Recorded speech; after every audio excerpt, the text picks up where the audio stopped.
让阶下久候了。见过韩公。我是大都督使节，尔等胆敢拦我？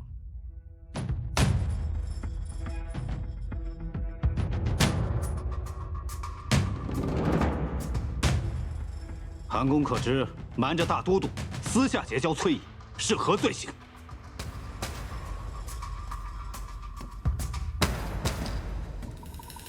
还望阶下息怒，在下正打算派人请阶下到此，共同商议。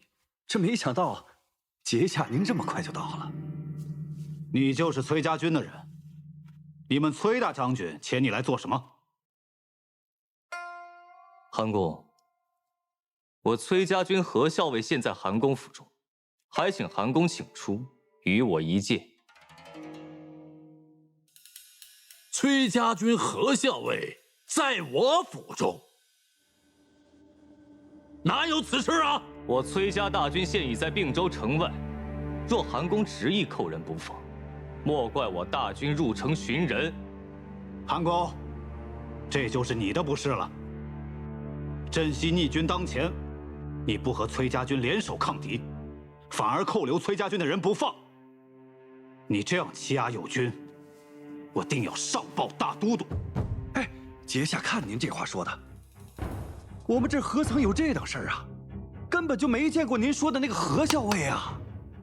哼，你骗得过崔家军的人，可是骗不过我。后院客房守卫森严，连我等金甲卫士都不能靠近。崔家军的人，定是关在那儿。走，我带你去见何校尉。多谢阶下。不必，不必。我这就请崔公子和何校尉出来。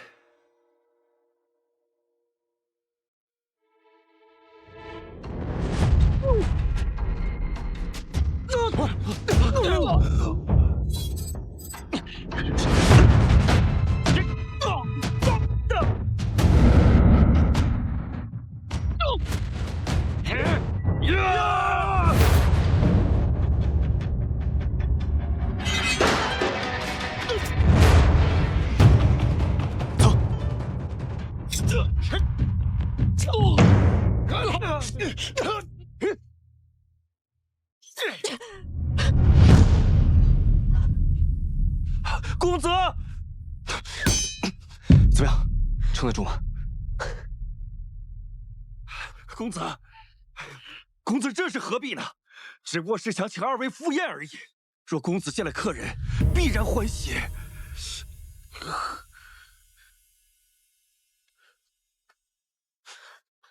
带路。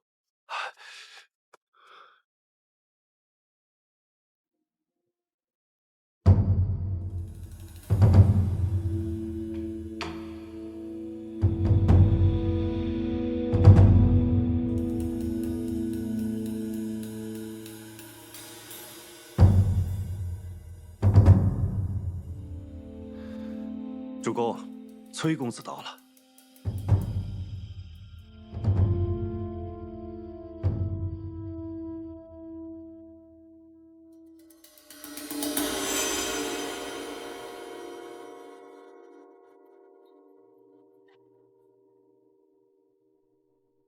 公子真是娇宠美人呐！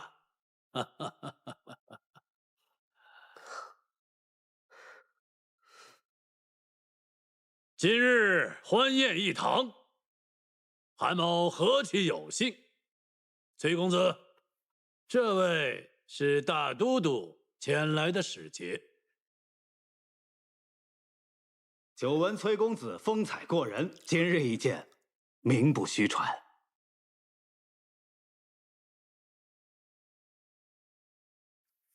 见过公子，崔家军现有数万人已在并州城外，任凭公子差遣。韩公留客不让我出城，这样吧，你回去告诉领军，让他们尽管杀进来，好让大家都见识我们崔家军的厉害。崔公子误会了，城外风餐露宿，哪里有像我府中这般安逸的？韩某只不过是想留崔公子在府中多住几日罢了。崔公子且宽心，大都督若是知晓崔公子在并州做客，定会让韩公派人好生护送公子入京。西长京是何等繁华之地，崔公子定会乐不思蜀。等我。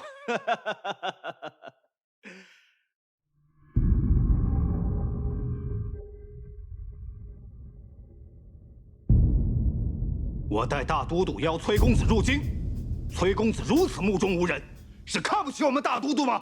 息怒，息怒！崔公子爱美人，不过少年心性。我可是大都督的使节，是同大都督出巡，你这般傲慢，是想谋反？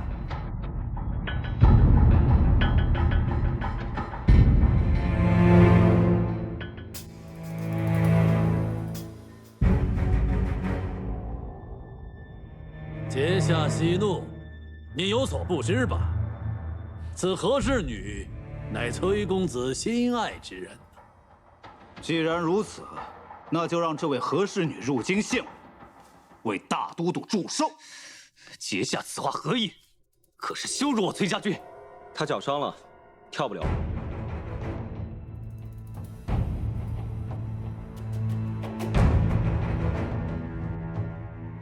今日不如由我替他为大都督献上一曲剑气舞。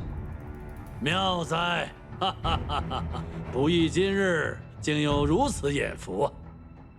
来人，上剑！不必了，借韩公佩剑一用即可。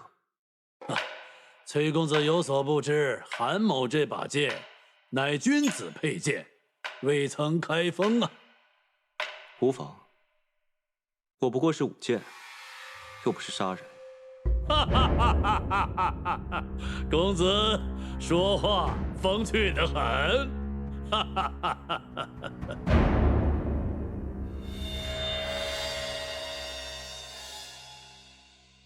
公子替我舞剑，我来抚琴唱歌，为公子伴奏。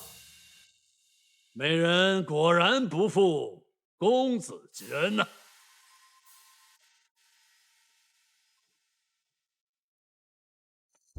公子，请。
想家呀，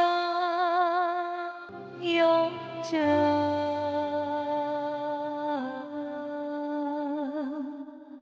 破地丝日悬。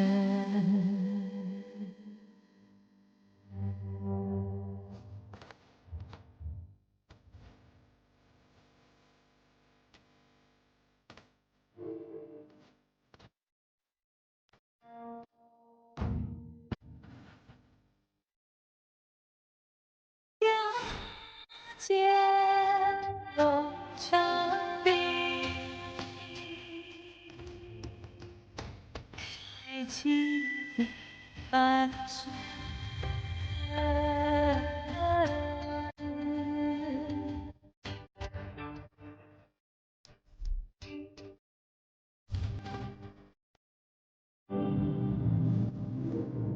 一生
事！出事！出事！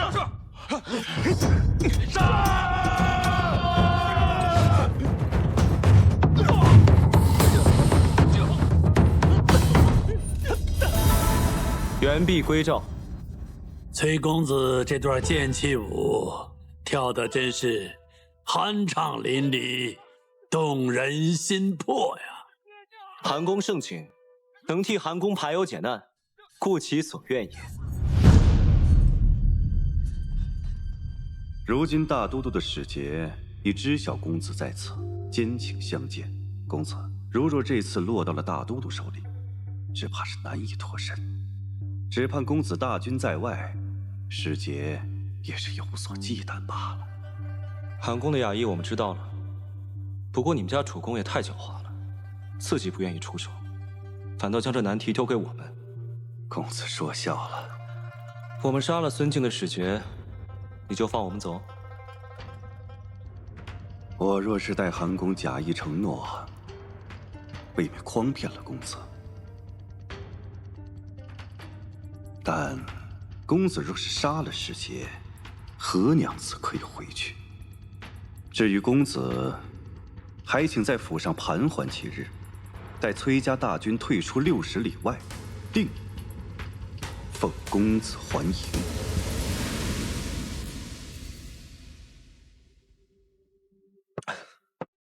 韩公，欢宴虽好，终有聚散。这回你是不是该信守承诺，让他走了？自然，自然。你这伤，回去之后一定要找大夫仔细看一下，别落下病根。嗯。走吧，我送你。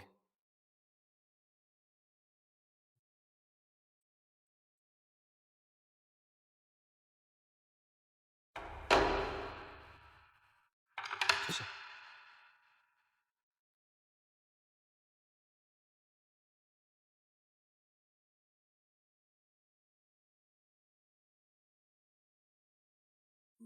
你的彩头。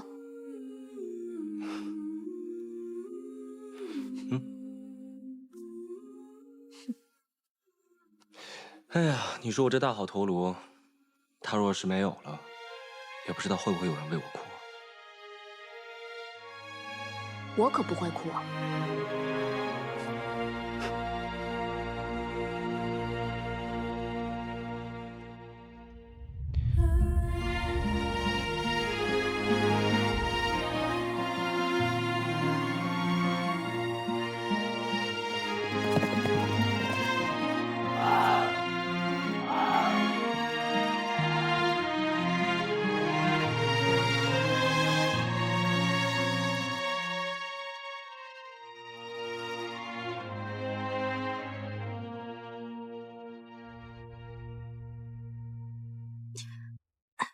阿莹，公子，你脚怎么了？没事儿，没事儿，一点小伤而已，不碍事的。你簪子呢？当时慌乱，不小心丢了，就没去找。可惜了，这是你从小带到大的心爱之物。不过没关系，我再给你捻制一根。没关系，公子，丢了就丢了吧。是不是累了？我们回去好好歇歇。我呀，命人做了一桌的菜，都是你爱吃的。走。校尉的簪子去哪了？我怎么知道啊？我去的时候，校尉的簪子就已经不见了。你撒谎！那根簪子可是校尉的母亲留给他的，他就算弄丢了自己的性命，也不会丢了那根簪子。你是不是跟校尉一起隐瞒什么了？哎，没有，真丢了。校尉可懊恼了，是我拦着校尉不让他回去找的，太危险了。我信你才怪！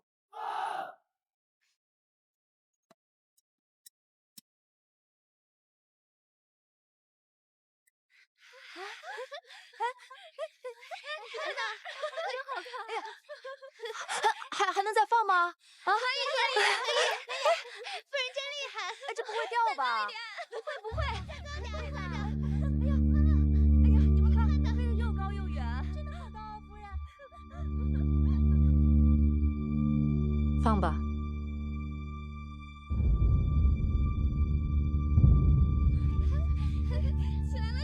起来了！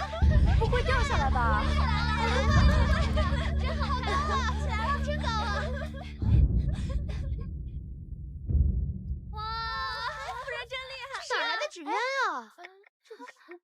是啊，要不动了，小心！走。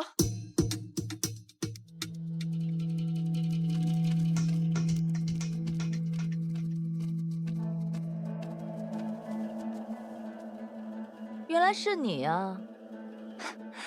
真没想到，如今你还有这样的兴致。只是，你的纸鸢跟我的纸鸢缠在一起了，那就搅了吧。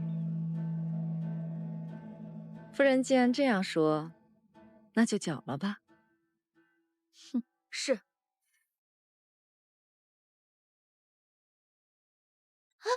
你干什么？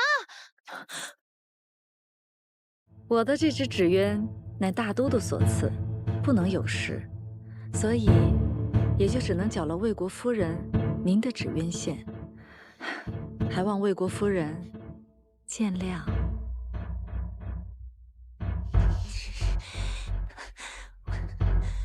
走。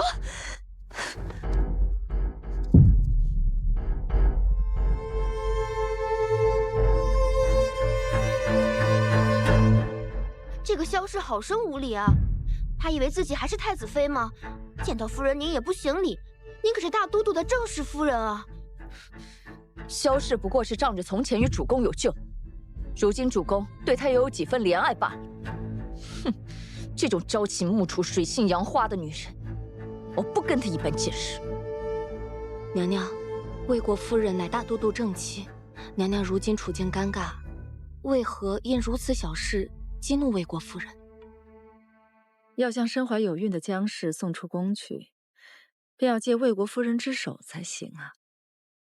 一把缺了口的钝刀，要是使用得当，也可以割开最严密的牢笼。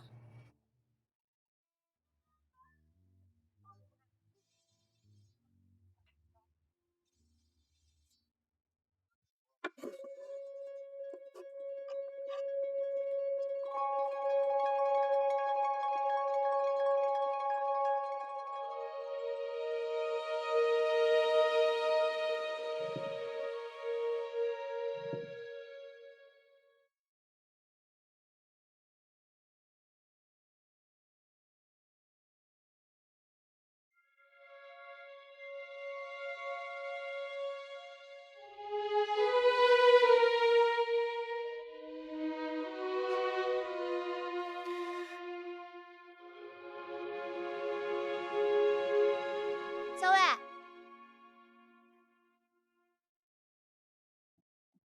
让我来看看你的伤怎么样了？哎呀，不碍事的，我都已经上好药了，包扎好了。行吧，不过后面几天咱们还要继续上药，不然留下病根可就不好了。好，都听你的。哼，对了，桃子，这一次我见到了那个皇孙李逆，就是之前在山寨中你想一箭射死的那个人。是他呀？你之前不是跟我说那个李逆应该是镇西军的幌子，8成是个一无是处的草包吗？之前倒是我想错了，这个人精明厉害，十分能干，还特别聪明，倒是我们呀不能掉以轻心了。真没想到这李家居然有这么出色的子弟，之前倒是从未听闻。再厉害又怎么样？比得上咱们校尉聪明能干？就你嘴甜，我不在的时候你又吃什么了？他们做的猪肘子给我吃。想不到这崔公子真是一个多情的人，眼睁睁看着和娘子走，缠绵缱绻，真是可悲可叹呐。英雄少年未免多情。主公，主公，城外送进来一封信，说是崔公子写给主公的。崔公子，崔公子不是在咱们府里吗？去。是。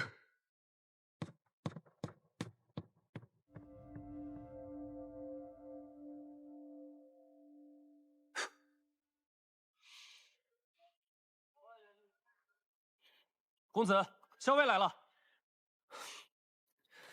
阿莹，我说我去你的营帐，免得你受了伤，还要走动，小心。不打紧的，都是皮外伤。既然在军中，还是我到公子帐中议事比较好。按规矩来。万幸啊，你现在平安回来了。对了，现在的形势你怎么看？这回镇西军虽然夺下了望州，但是如果没有并州跟建州，他们也无法再向潼关靠近一步。至于西长京，更是遥不可及了。你所言甚是，我也是这样想。我是觉得，既然大军在手，不如攻下并州。只要并州、建州在手，无论是那位孙敬，还是那位李皇孙，都得看我们崔家军的眼色。公子，这回我倒是见到这个李皇孙了，其人不可小觑，而且是生平罕见的对手，倒是咱们要注意防备了。他到底是一个什么样的人？竟让你说出这样的话来！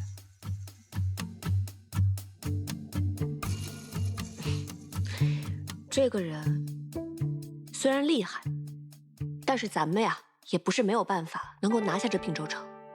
上兵伐谋，你有什么好法子能攻下并州？那位小裴将军不是在望州吗？咱们不如跟他先叙叙旧。可我们与镇西军素无来往，反倒因为军粮的事情刚刚才闹了一回。我担心他们不会轻易和我们联手，即使联手，我也怕他们会有异心。公子放心，我倒是有法子可以让他们答应联手，也有法子让他们不敢有异心。气杀我也！这崔家的人欺人太甚！怎么了，主公？去把那个冒牌的崔公子立刻给我关起来！是。不，立刻把他给我杀了！带走。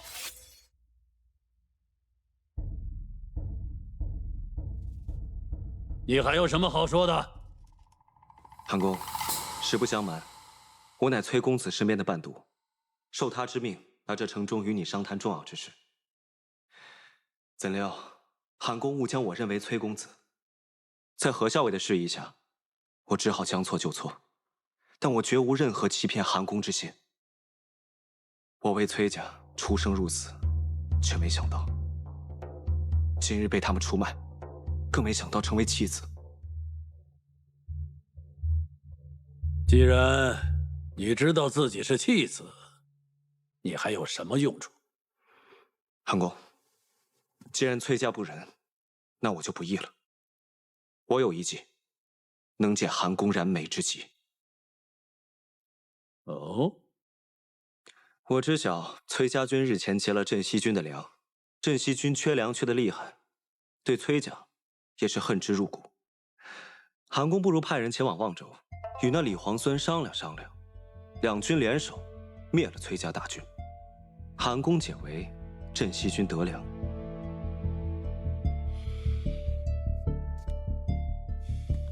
主公，他说的也有几分道理。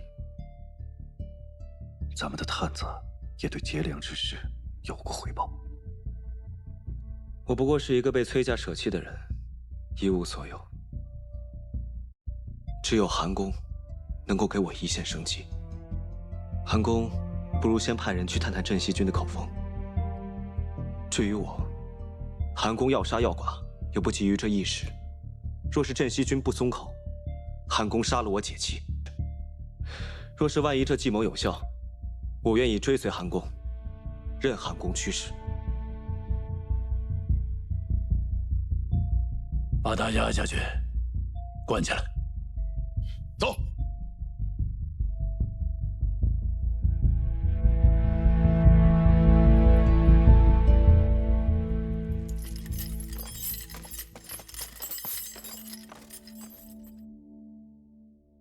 把人带来了，把他关到这个牢房。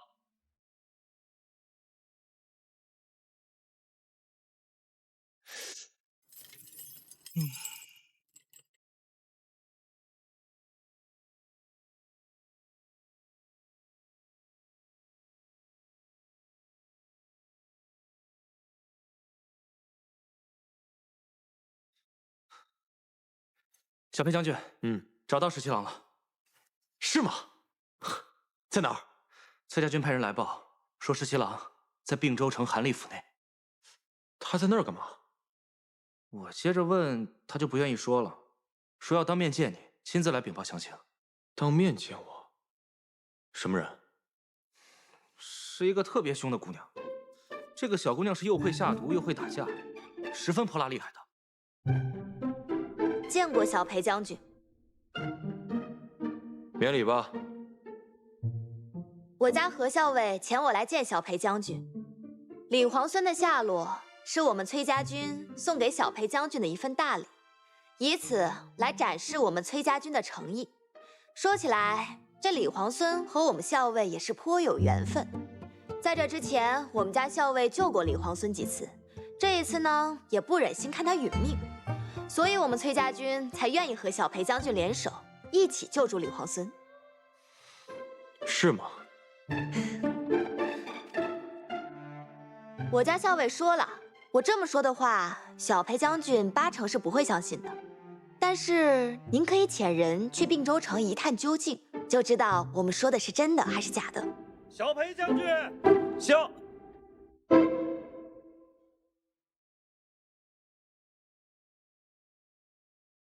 哦，我们家何校尉还说，如果我到的时辰没错，那这个时候并州城韩立府也会遣人来，有要紧的事与小裴将军商议。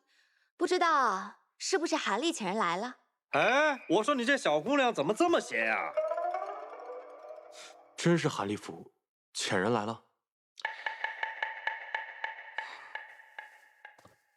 是的。看，我们家校尉算无一策。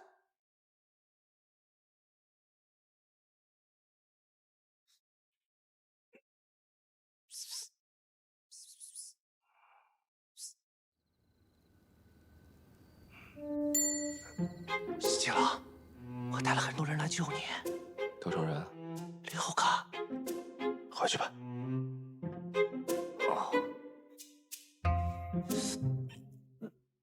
又怎么了？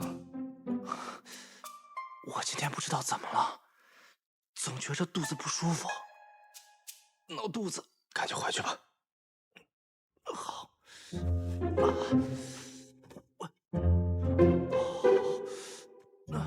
校尉，你真觉得镇西军可以联手吗？镇西军这个元帅李逆，可是我见过最聪明、最会耍心眼的人。就算你把他全身都锁上铁链，装到箱子里，绑上石头，再沉到河里，一眨眼的功夫，他都能从河里冒出来，然后再笑嘻嘻的坑上你一把。这样的聪明人，当然可以与之共谋了。那你为什么笃定那个李皇孙就一定能够说服韩立请人去见裴元？哼，这个李逆最擅长的就是死里逃生了。我已经算准了，他一定会说服韩立，再给韩立设下一个局中局。既然如此，我们为什么不好好利用他的局，来做咱们自己的局呢？你还真有几分本事。裴元居然答应了，说愿意与我们并州前后夹击崔家军。不过呢，他有一个条件，除了崔家军粮草归他所有之外，他还要借道建州南下。说实话，那裴元若是什么条件都不提，韩公反倒千万不要相信。既然裴元提出了条件，那么我觉得这件事情倒有8分可行。你说来听听。韩公可以假意答应借道，建州地势险要，韩公手中的守军可以借助地势以一敌10。待镇西军进入了霞洛谷，前后这么一夹，便可重创镇西军。先灭崔家军，后重创镇西军。届时，只怕是远在京城的孙大都督，也奈何不了韩公您。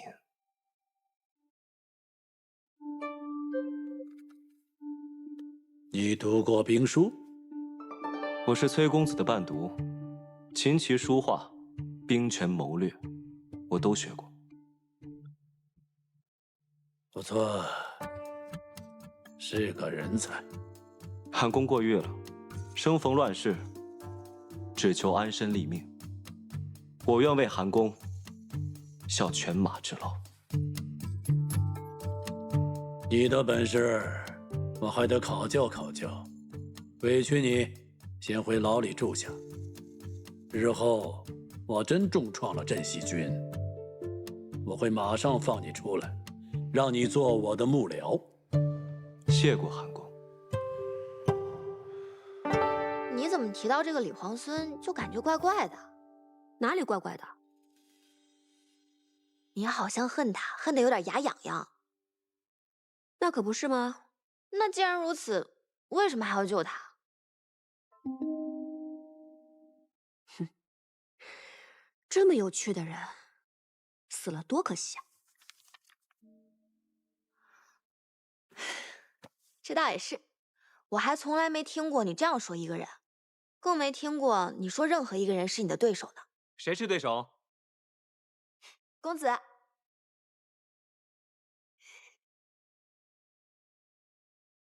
没什么，在跟桃子闲聊呢。阿莹，我有样东西要送给你。你母亲留给你的那只簪子，我知道，你丢了一定很难过。看，是不是和原来那只很像？真的很像。我亲手做的。来，我给你戴上。公子，原来那只簪子对我有着不同的意义。就算很像，我也不想拿其他的去代替它了。谢谢公子的心意，这一只我会好好收起来的。好。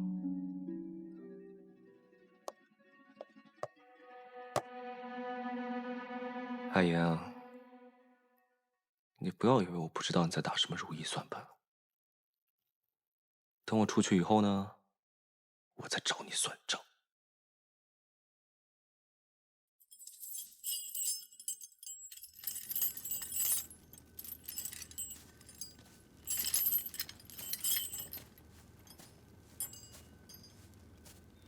韩公让我来看看你，怕你在这儿心里委屈。多谢韩公，多谢吕先生，不委屈。我是崔家军的弃子，承蒙韩公开恩，留我这条性命，又肯听我几句谋划，感恩都来不及，谈何委屈呢？好，我就知道你是个豁达的人。今天我带了好酒，喝2杯。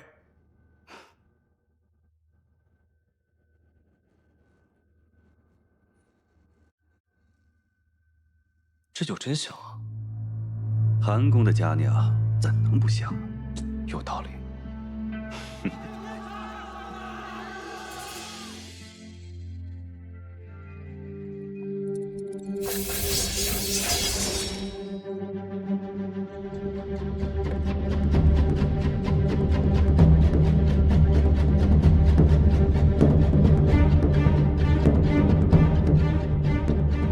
传令，攻城！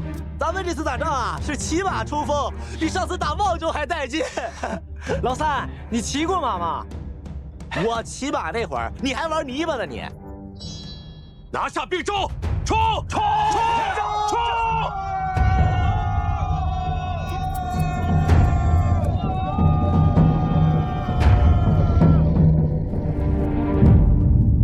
小的这就派人去打探，快去！是。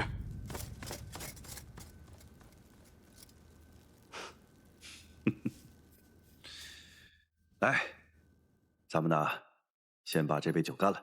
以前都有得罪，往后啊，还要多多请教。请。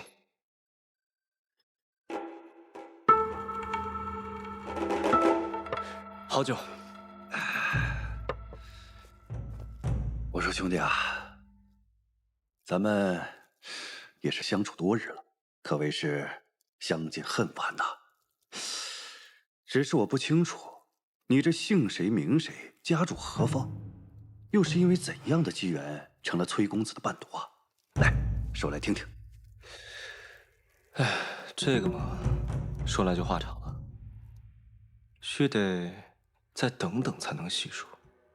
哦，这何以还要再等一等啊？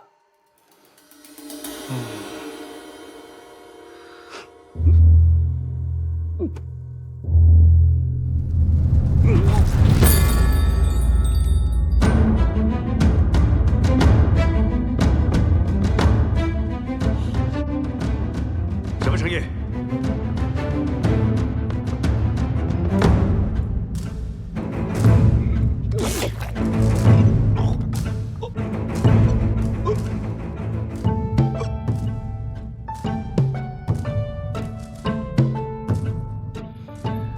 现在可以告诉你了，我叫李逆，排行17，先帝之孙，梁王之子，镇西军主帅，平叛天下，杀尽逆贼，记住了吗？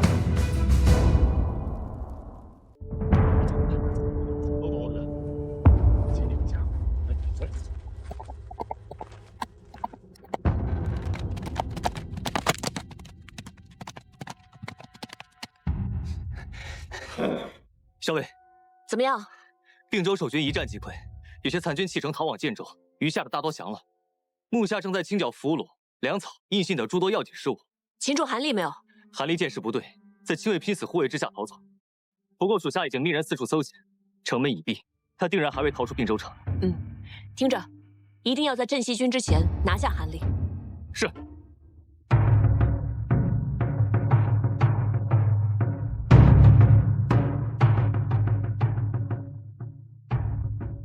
来人呐！快来人！吕先生，吕先生不知道为什么昏迷了。吕先生，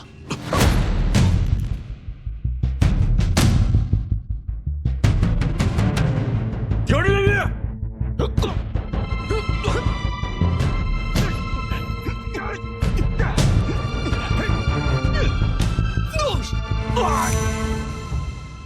十七郎，这次我真的带了很多人来。韩立呢？抓到没有？我跟崔家有个约定，谁先抓到韩立，并州就归谁。两军一交战，韩立就跑了。啊，不过老包已经去追了。走，捉那老狐狸去。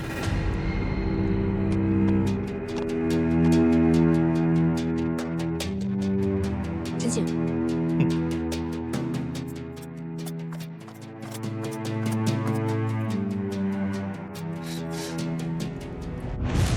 校尉，车中并无韩立。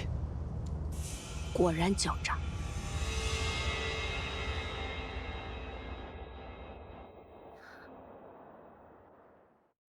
秋翠，没事的，咱们楼下不是有家丁守着呢吗？任谁都闯不进来。小姐，我听人说破城的军队会四处劫掠，无恶不作，家丁们拦得住他们吗？如若拦得住，那自然平安无事；如若拦不住，此时害怕又有何意呢？都怪三小姐在相爷面前挑拨，小姐这才不得不自请到并州祭祖。要不是因为三小姐，咱们怎么会到这并州来？又怎么会身陷险境？秋翠，不要乱说。三姐说的对，父亲有6个女儿，唯有我，自幼既不聪慧，又无一技之长。如果再不勤勉些，岂不更是一无是处了？那是三小姐胡说，小姐您千万别往心里去。孙大都督要用父亲为相，父亲坚决不允，因此蒙难入狱。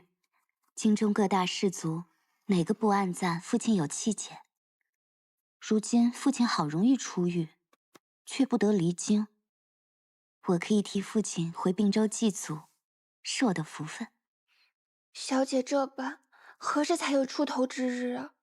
如今连府中那些下人都敢给小姐脸色瞧。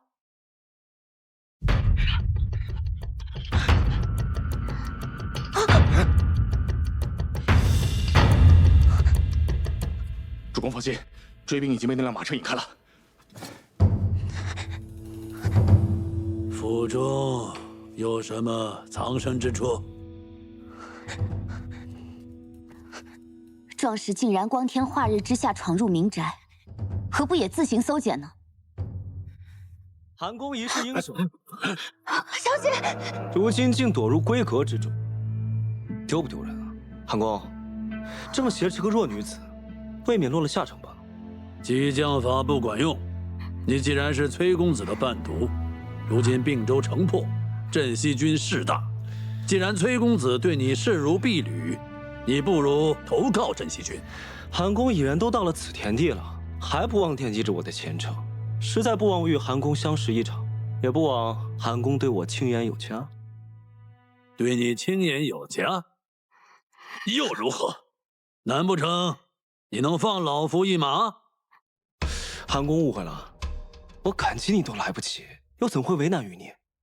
只是这城中都说韩公擅长经营，资产亿万，我如今被崔家所弃，两手空空，还望韩公能够体谅一二，给予方便。拿出来！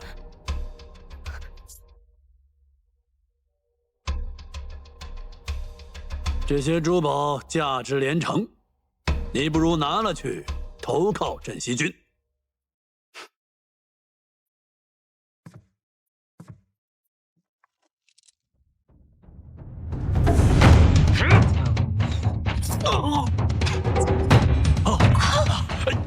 小姐，你别过来啊！小姐，过来，我掐死他！小姐，小姐，小姐！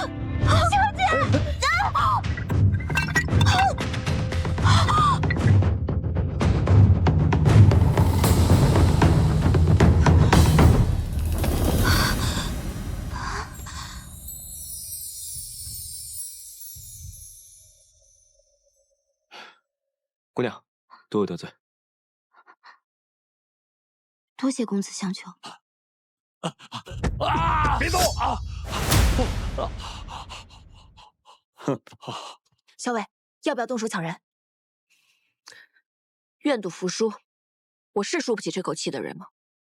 小姐没事吧？小姐，快点过来！沈新郎，终于抓到这只老狐狸了！喂，你们崔家军来晚了，韩立是我们的了。恭喜李皇孙！既然李皇孙已经抓到了韩立，那我们跟你的约定自然是算数的。这并州城就归你们镇西军了。承让承让。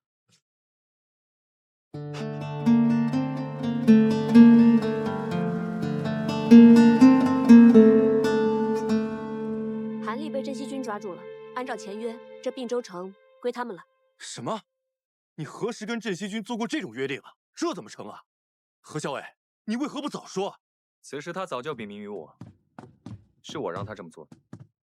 哦，镇西军缺粮缺得厉害，这件事情我早就禀明过公子。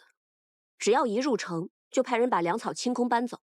此刻，就算镇西军得了并州城，他们仍旧没有粮食。原来如此。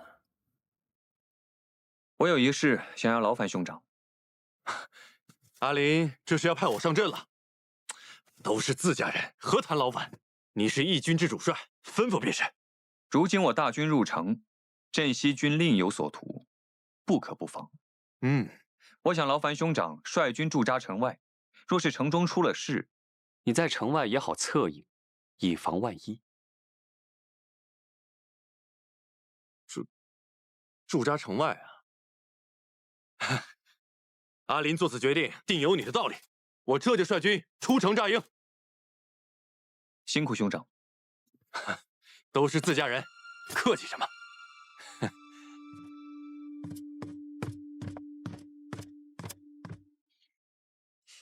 知道你不喜欢他，所以我就把他打发到城外去了。多谢公子，我就说怎么没有看到阿树呢？原来一早公子就把阿树派到城外，准备盯着崔离了。知我者，阿莹也。喝茶，给你倒。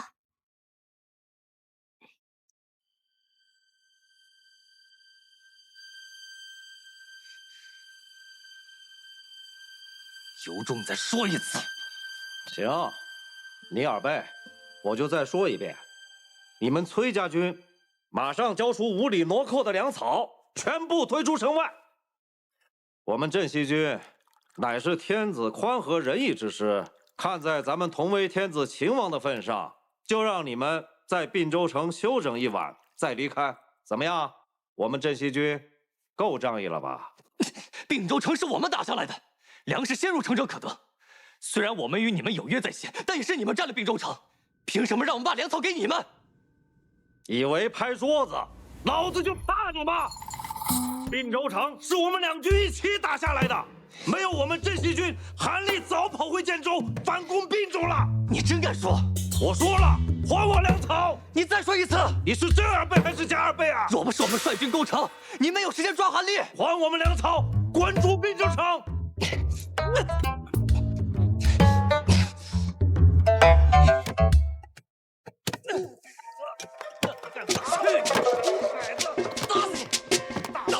虎符不在韩立身上，继续找。是。让你胡说八道！让你胡说八道！他们在翻查韩立府，角角落落都没放过。那你敢打我？去你的！滚出并州！看来滚出并州！虎符并不在韩立身上。哎，对面那个崔公子在战场是威名赫赫，谁知见了真人，却是一个弱不禁风的公子，人不可貌相。不就是个小白脸吗？敢说老子攻城没出力？老子出力的时候，你还在吃奶呢！有本事打一架！来啊，来！怕你就是龟孙！来看老子怎么收拾你，兔崽子！罗伯，这是我一大早突然买的，都是你喜欢吃。谢谢公子。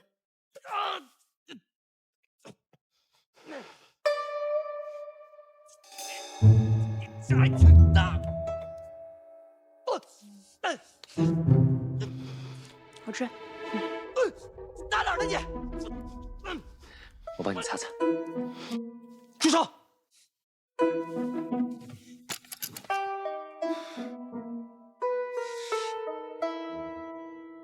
我饿了，先吃饭。吃饭？我不饿呀。我说我饿了。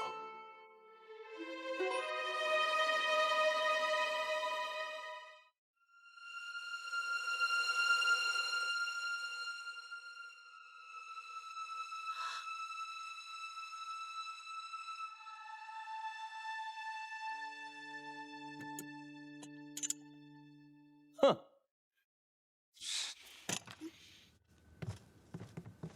小伟，那位李皇孙可是捡到了你丢的那根簪子，真没想到，堂堂皇孙，镇西军统帅，这么爱贪小便宜，捡了别人东西不还，竟然堂而皇之的插自己头上，太无耻了！我去给你要回来。喂，别多事了，大局为重。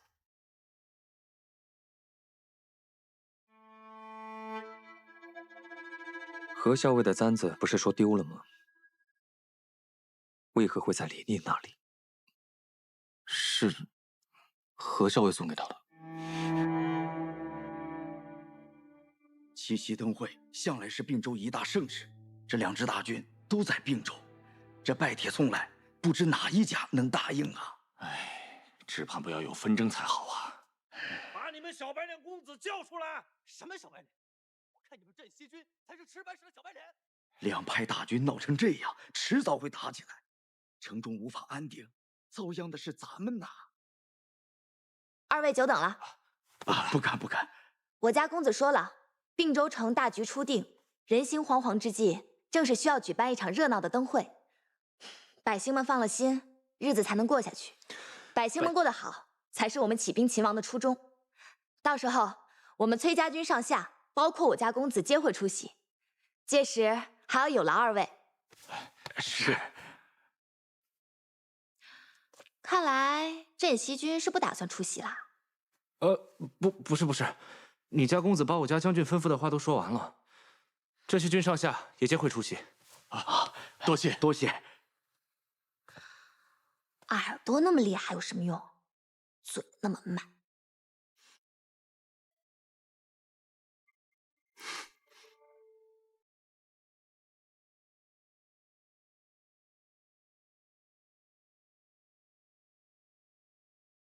皇孙为何会到此处来？我有事情要请教何校尉。他不过我军校尉，若是军务，皇孙不妨直接告知于我。那小事而已，不必劳烦崔公子了。听说前几日，何校尉被困于韩立府，皇孙颇为照拂何校尉，他才能先行脱困。皇孙这般相助，我应当好好设宴，感谢你才是。你们崔家军是秦王之师吗？应该的。哪里？我与何校尉自小一同长大，情分非比寻常。皇孙如此照拂何校尉，就等同于照拂了我。我就知道你会来找我。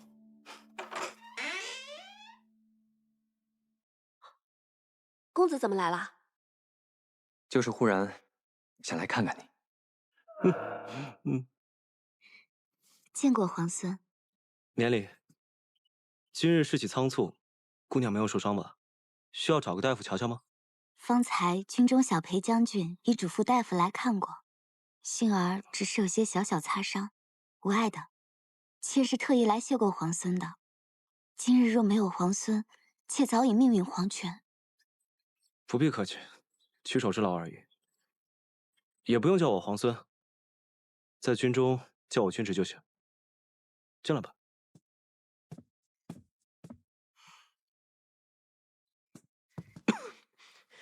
天气已经转凉，公子穿这么单薄就出门，难怪会咳嗽。要是让桃子知道，又该埋怨公子了。无妨，近日我从旁观察，那位李皇孙的确如你所说，是一位难得的将才，不容小觑。李逆的确是谋略过人，镇西军能征善战，若是能与之联手，必定是事半功倍。但如果彼此成了敌人，说实话，如果有李逆这样的对手，恐怕咱们是占不了什么上风的。镇西军为秦王的名头给居住了，无论如何，不至于与我们为敌。无远虑，必有近忧。你可有家人在这城中？我让老鲍派人送你回去。魏相将军明言，妾家姓顾，小字婉娘，本是京都人士，月前奉父亲之命回并州老家祭祖。并州顾家，我记得顾相也出身于并州顾家。听闻在朝上大骂孙敬乱臣贼子，后被下在狱中。那便是妾的父亲。后来孙敬为收买人心，将家父从狱中放归，软禁家中。妾因此请命回并州祭祖，替父亲祈福。原来你是顾相家的小姐。家国倾覆，亲长险遭不测。幸而今日得见镇西军，真乃军威赫赫，所向披靡。妾愿将并州家中存粮献与镇西军，望将军旗开得胜，早日收复京都。这样不仅天下百姓得救，妾的父亲也有救了。顾相忠义，顾小姐又有献粮义举，不愧是忠良之后。婉娘有一事相求，望将军务必答应。顾小姐尽管开口。如今战乱四起，并州距京都甚远，婉娘恐怕难以孤身回到京都，请将军答应让婉娘随军而行，这样也有幸可以亲眼见得镇西大军收复西长京。这大军行军十分艰苦，实在不方便带着女眷。不论行军如何辛苦，婉娘都吃得了苦。若将军有顾虑，我和秋翠皆扮作男子，绝不给将军添麻烦。我还是派遣一队人马护送你们回京吧。将军忙于军务，婉娘亦不愿将军再分兵保护婉娘。只要将军答应让婉娘远远跟在大军之后就行。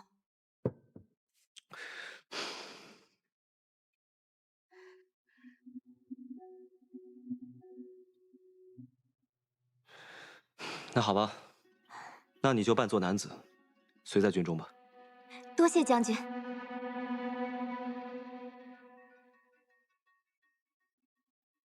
站住！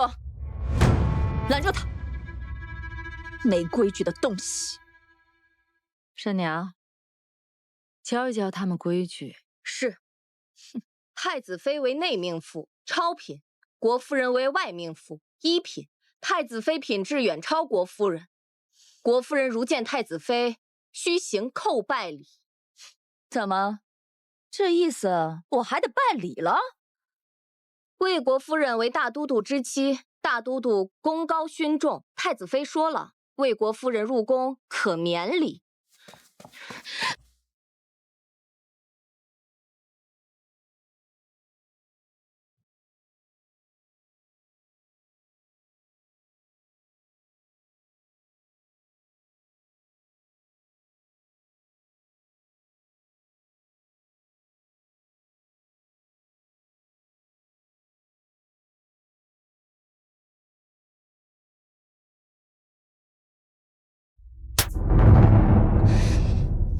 耻笑！我倒要看看，现在谁敢耻笑我！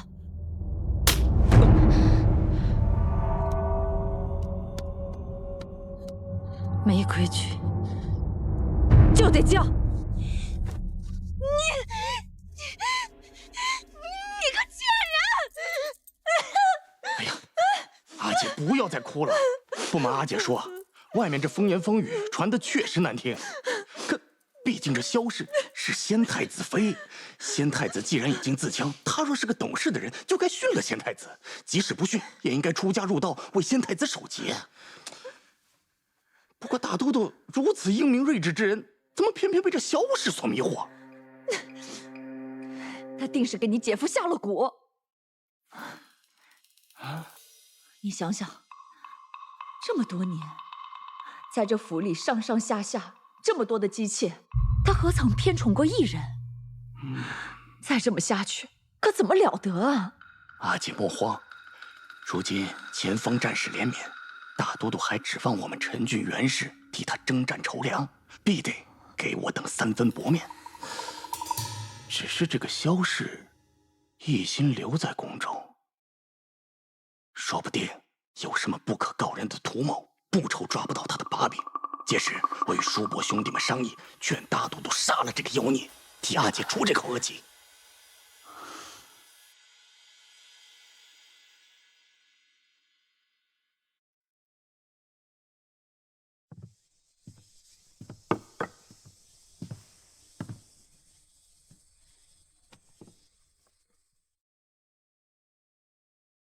下去吧。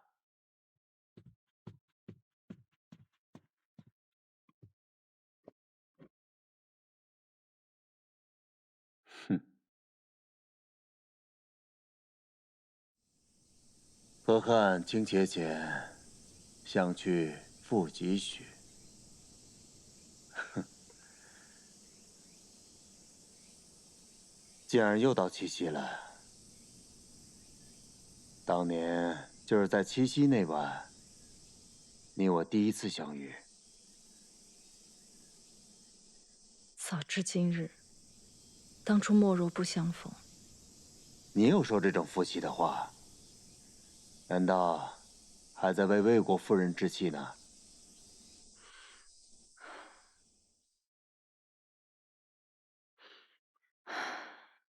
我在宫里待的时日长了，这种事儿见多了，捧高踩低，不遗余力。一旦落了下乘，尽管糟蹋。今日魏国夫人掌过我的女官，我若不还手，哪一天她还会下令镇杀了我？难道大都督会为了我为难你那堂堂的正妻吗？那倒不至于吧。陈郡元氏乃大都督的妻族，大都督一向倚重，妾今日得罪了魏国夫人，自请出宫去修道，也不在这儿碍旁人的眼了。哼，你倒是激将起我来了。嗯，妾怎敢激将大都督啊？妾就怕继续待在宫里，有一天不明不白的死去，还不如出去修道，免得聒噪。那我倒要看看，天下哪间道观能搁得住你啊！哼，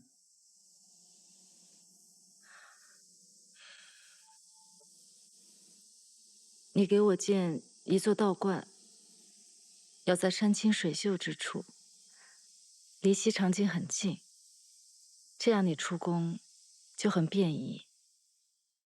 不过，也许等我出宫不到3、5日，你也就把我忘了吧。你真的要修道？我不想待在宫里了。魏国夫人不是一个心胸开阔之人，免不了处处为难我。再说，这宫里的人人人一张利嘴，我不想被他们说3道4的。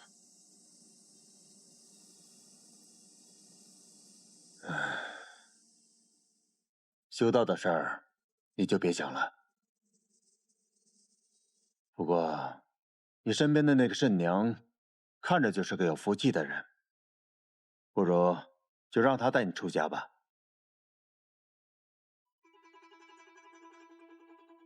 大都督还是说出了实话，为了魏国夫人的情面，居然让我的女官出宫修道，那还不如赐我一壶鸩酒，让我和慎娘即刻饮下便是。她是你的女官，冲撞了魏国夫人，总要个交代吧？那魏国夫人的婢女呢？是她冲撞了我，难道也要让她出家修道吗？你看你，什么事情都要掐架要强的。大都督若一视同仁，处置那婢女，我就让慎娘出家修道，否则免谈。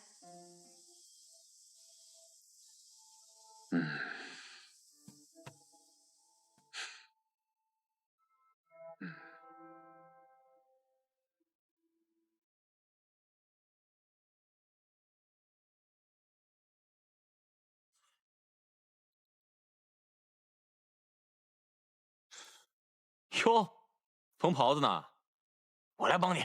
得了吧，缝的还没有我好呢。上次缝你自己那个烂袜子，针脚长得跟蜈蚣一样。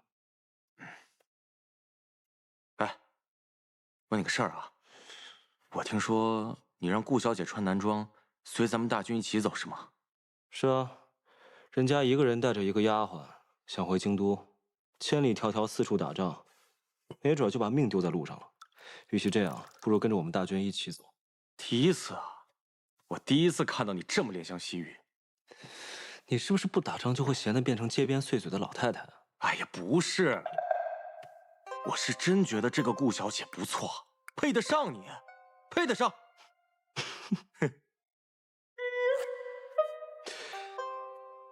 原来是你看上人家顾小姐了。我照我说，我跟裴大将军写一封信，替你求亲。哎，不是，这胡扯什么呢？明明是你好不好？破天荒了，让一个女流之辈在咱们大军当中，现在还和我东拉西扯的。女流之辈怎么了？你看人家崔家的何校尉，机敏狡黠，善于用兵，胜过世间不少男子。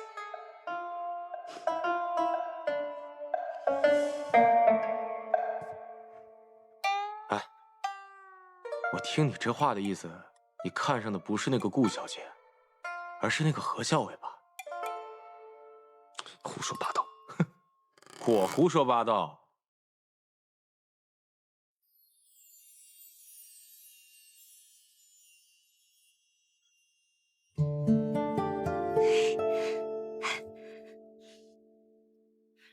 校尉，校尉，风车，你留在客栈的风车我给你取回来了，快给我看看。哎，不过校尉，就这么一只风车，你怎么还巴巴的留在客栈柜台上，又特意让我去取回来？你看，这不过就是市面上卖的小玩意儿，既不精细也不值钱。哦，还破了，留着干什么？破了啊！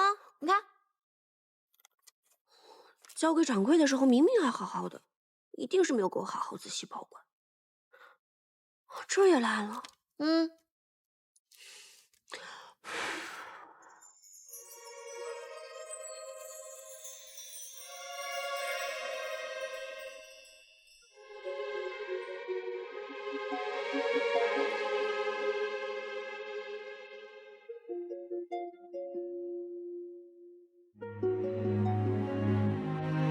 不是这么弄的，小心被面条伤到手。我来吧，这种粗活不适合你。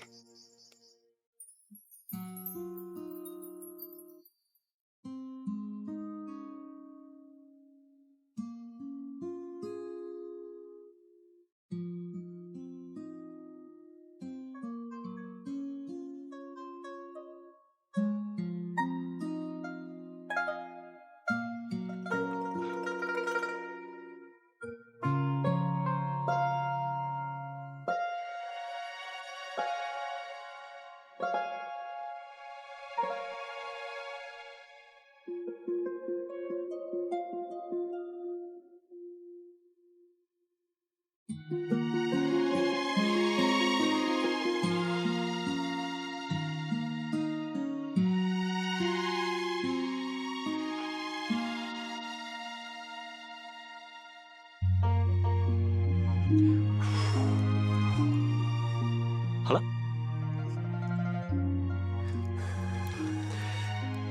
明天晚上一起去看灯会。你不用主持大局吗？那无聊的差事，我早就推给别人了。你呢？要陪崔公子吗？不用啊。那说定了哦。嗯，说定了。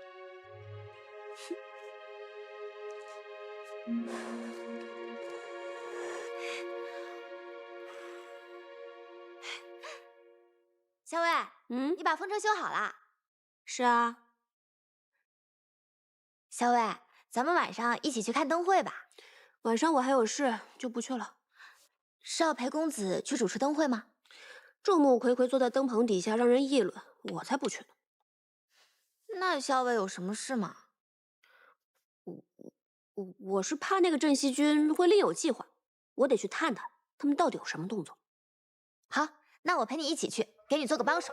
啊，不用了。你去帮我看好镇西军的那个谢长耳，这个人不但是李逆的亲信，还能听风辨物，你可得把他看牢了，不能让他有机会暗中行事。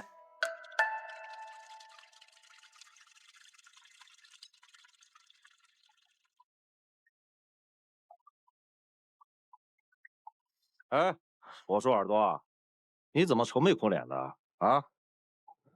明天晚上七夕灯会，十七郎下令当众斩杀韩立，为镇西军立威。是啊，十七郎让咱们布置的，不都安排好了吗？可是他让我引走桃子姑娘，不让她跟着何校尉，这是为何？既然是有人不想让桃子跟着何校尉，自然是有人想跟着何校尉啊。你就照十七郎说的做吧。可是我如何才能引走桃子姑娘？把她打晕。他又会下毒，心眼又多。我真要跟他动手的话，我不是他对手啊。我说你啊，就是个榆木脑袋。你把桃子姑娘约出来看灯会不就得了吗？哎，给，好好想想吧。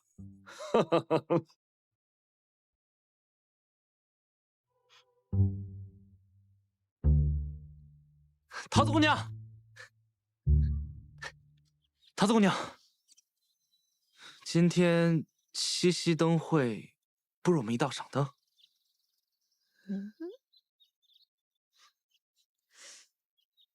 你为什么邀我一起看灯啊？因为今天就我一个人，其他人都有事。我看桃子姑娘你也是一个人，不如我们就一道。所以你是闲极无聊才邀我一起的啦？不是桃子姑娘，我没那个意思。哎，算了，你就当我没说吧。站住！你想邀我看灯就邀我一起，来了你又说算了，你拿我当什么了？不是桃子姑娘，我答应你了。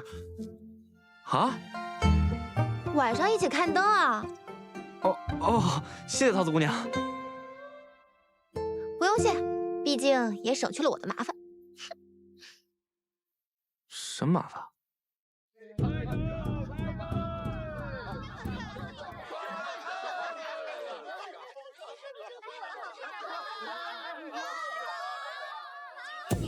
小心！今天怎么想起来这样打扮啊？太好看了！为了出来看一看，当然是要换身装束了，这样才好降低别人的防范之心啊！真高明。走吧，去办正事。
你今天真美，我差点没认出来。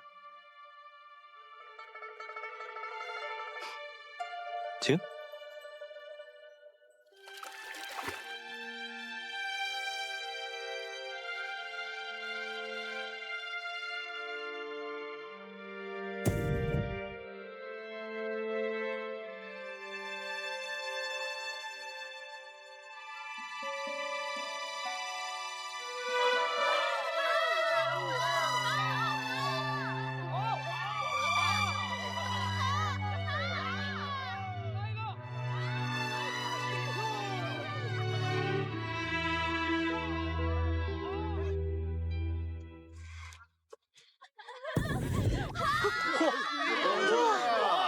好看好玩的风车了啊！哎，老张，我想要个风车。你选吧。哎，就要这个吧。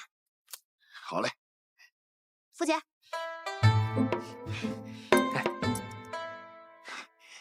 你喜欢风车啊？那倒也不是，不过我们家校尉有个风车，插在书架上，他每天看到那个风车，心情就可好了。上一回风车坏了，他还不肯扔，特意精心修补好的。但这个风车也不贵啊，才2文一个。哦，就是嘛，我也是同他这么说的。我说，要不然我陪你买一个新的吧。但是他说我不懂，说什么风车不能自己买，要别人送的才有趣。所以刚才我看到那个人，我就想，我也一定要别人送我一个。我倒是要看看，别人送的风车到底是哪里有趣呢？所以你才要我花钱给你买？给本姑娘买风车，你应该觉得很荣幸吧？荣幸荣幸。不过这别人给买的风车到底哪里有趣，我怎么看不出来？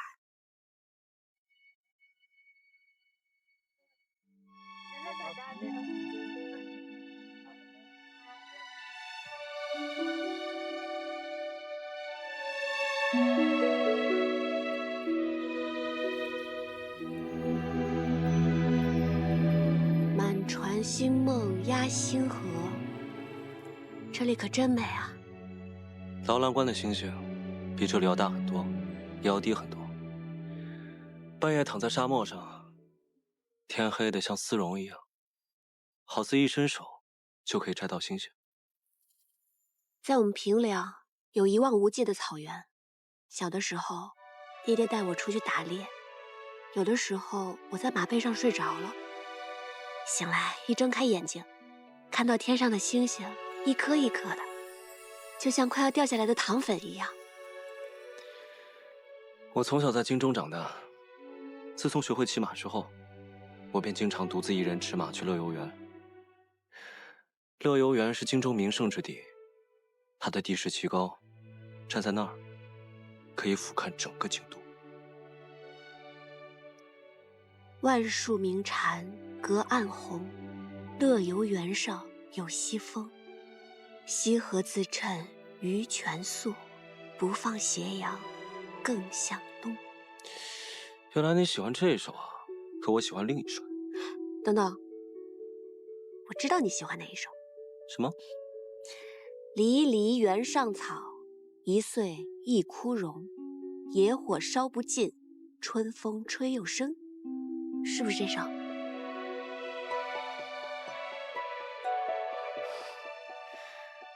你怎么知道我喜欢这一首啊？知己知彼，百战不殆。因为我知道李皇孙是这样的人，所以我就知道你会喜欢这首。何校尉可真厉害啊！知己，我喜欢。胡说，我又没说过我是你的知己。我又没说你说了你是我知己。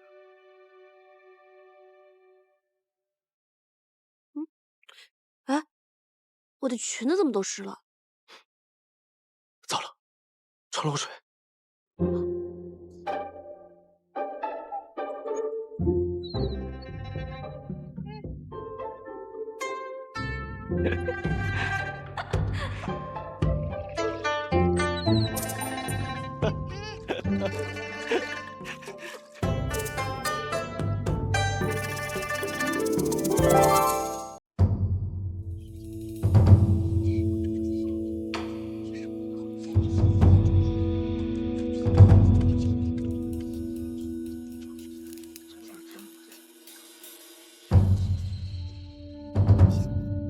崔公子、裴将军莅临七夕灯会，令并州蓬荜生辉。老朽斗胆，请二位为七夕许愿灯赐字，请。我们先写吧。来，把灯拿上来。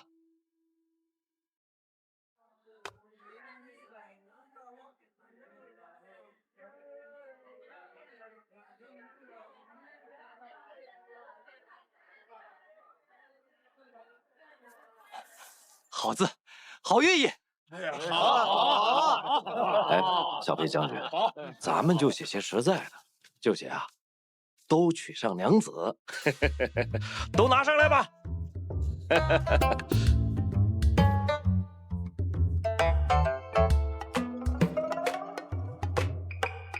哎，咱们镇西军上下都是光棍，简直一支光棍军，连这个愿望都不给许啊！哎，风调雨顺，风调雨顺，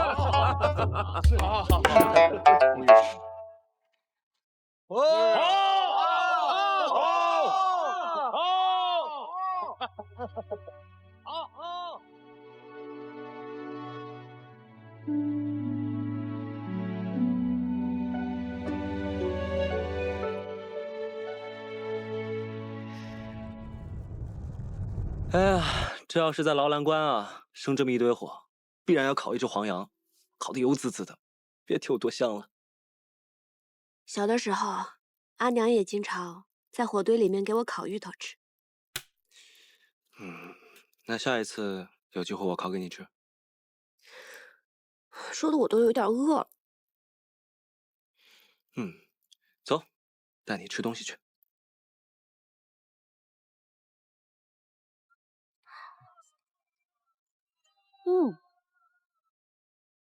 这馄饨味道还真不错啊！嘿嘿嘿嘿，谢谢小娘子啊，这是我家自己调的骨汤，因此这滋味十分不错的。店家啊，今晚生意可好？哎呀，这会儿没多少人啊，所有人都挤去看斩韩立了，杀头啊，杀的还是那个原来威风凛凛在并州城的韩公呢。嘿，杀了他！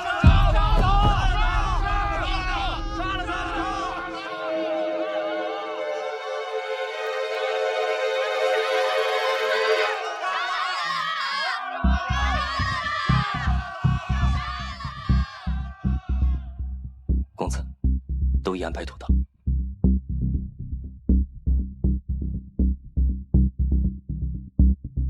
时辰到，杀韩立，聚河山。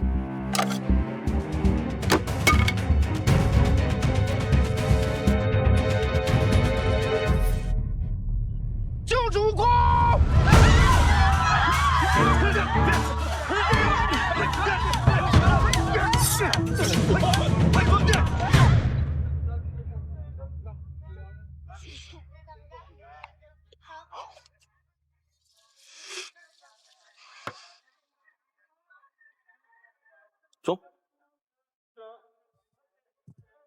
两位，看看我们家护腕吧，这可是上好的水牛皮啊！嘿，我老婆子一针一线缝出来的，嘿嘿，3层皮特别结实。公子啊，您是习射之人吧？带上它再合适不过了。还不错。小娘子，给你夫君买一个吧。哎，我都帮你修好了风车，你是不是应该送我一样东西啊？他不是我夫婿啊？这明明很相配，难道是我看错了？店家，刚才那位公子在问什么？嗨，护腕问了又不买，哎呀，不知道在想什么。哎。知道了啊，前面就前面啊！看来皇孙算无一策，另行安排了一场大戏啊。何校尉，你这么一夸我，我总觉得我计划还不够周密。蓝河水十八弯，1弯就是那银松滩，银松滩里鱼儿。石七郎，石七郎，哎呦，石七郎，石七郎，怎么弄成这样？没事。石七郎，怎么样？该杀的杀，该抓的抓，一个不落。东西呢？老黄，拿出来。护符啊，可是俺找到，就在这里。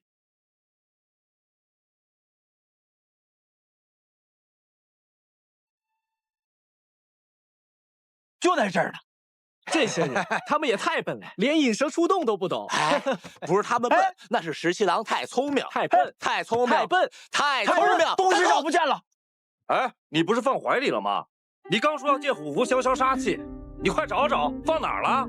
哎，老二是不是在你这儿？没有。既然你们崔家军螳螂捕蝉，黄雀在后，也不必藏着掖着了。陈醒。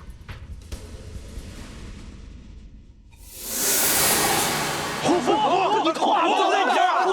快交给他！快点！喂，小娘子，你不是皇孙的爱妾吗？不是要和石七郎私奔吗？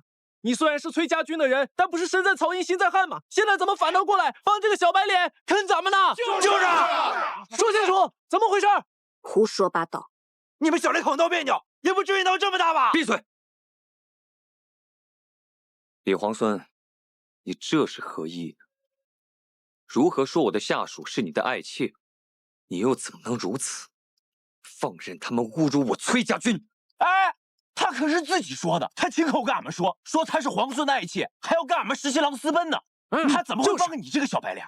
哎呀，公子，当时在山寨遇险，我才假借皇孙家眷的身份，这帮人不明就里，才如此误会。侯校尉，借度说话。我们走吧，不要跟他废话。公子，我很快就回来。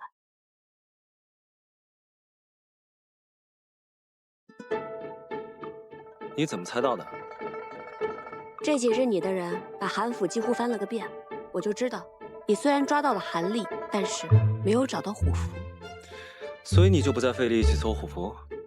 韩立这个人多疑狡诈，既然没有随身携带，又把韩府整个翻了个遍也没有找到，那他肯定就是放到了自己最信任的亲信身上。而你散布出消息，今夜在假意要杀了韩立，以此来引诱韩立残部出来救人。你这一招引蛇出洞，确实不错。而你呢，只需要盯着我的人，就可以螳螂捕蝉，黄雀在后。没错。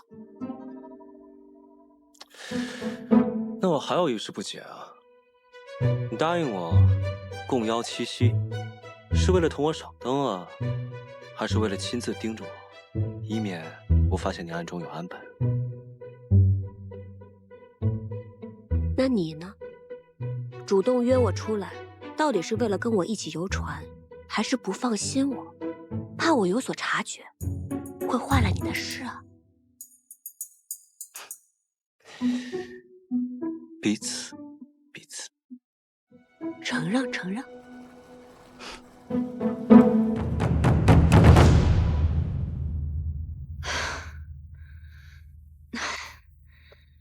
歇一会儿，年年想了法子，让我出宫去修道，会安排你混在随时修道的宫女里面，跟我一起出宫。不要怕，应该就这几天，很快就可以出去了。有人来了，我走了，你保重。阿姐，阿姐，哎呀！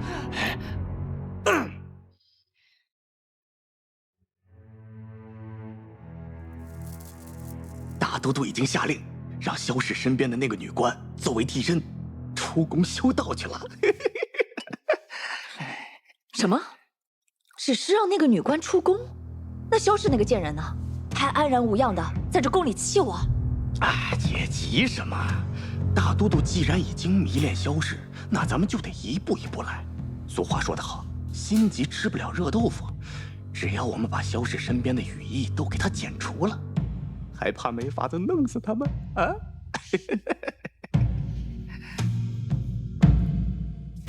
她是顾太子的太子妃，跟叛军勾结，那不是显而易见的事情吗？阿姐，这萧氏只是一个区区贱妇，让大都督迷恋也只是一时的。哼，既然他如此跋扈，那我自然有法子杀了他。阿姐放心，我马上就回洛阳督战。只要我们袁家在阵前继续立下功勋，阿姐在大都督心目中的位置就固若金汤了啊！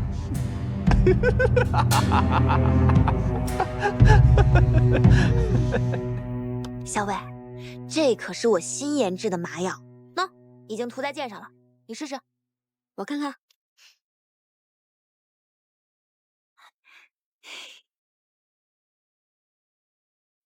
嗯，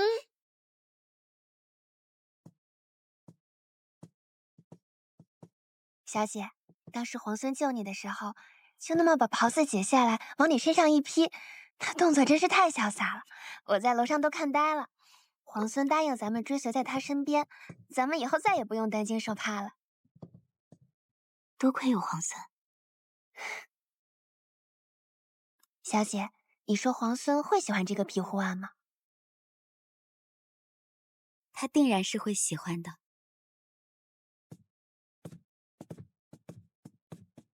我只加了一点点麻药，就已经见过何校尉。哦，顾小姐多礼了。何校尉这一身劲装，真是英气好看啊！小姐，皇孙让咱们穿男装随大军而行，我看何校尉这身装扮甚是好看。小姐何不向何校尉请教，照着样子剪裁一身？多嘴。何校尉是军中历练出来的气魄，所以英气勃勃，洒脱好看。我要是也穿上这一身，只不过是画虎类犬罢了。无妨，我的衣裳都是桃子帮忙打点的。你没有穿过男装，不知道他们其实袖子这个地方做的很是大，还有肩颈处做的也很是阔大。市面上买回来的男装都需要改过才行的。桃子，回头把咱们做过的图样送到顾小姐房中去吧。好。如此，多谢何校尉了。顾小姐客气。哎，是这件衣服吧？哎呦，这可真是买大了，不好剪裁的。不是，这是皇孙借给我们小姐的衣服，我们小姐亲手洗净了，要还给皇孙去。秋翠，你有多嘴？其实是上次皇孙出手相救，便借了这件外衫替我遮挡，何校尉切莫误会才好。啊，哪里？顾小姐何出此言？如此，就不耽误顾小姐了。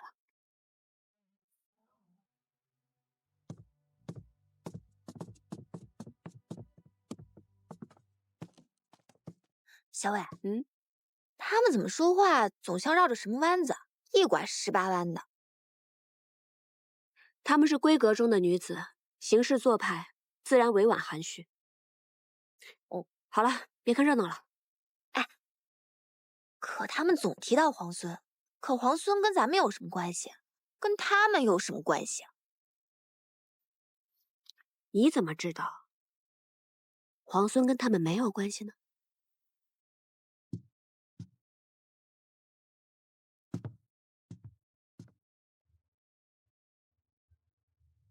公子一看就是习射之人，带上它再合适不过了。还不错。小娘子，给你夫君买一个吧。哎，我都帮你修好风车，你是不是应该送我一样东西啊？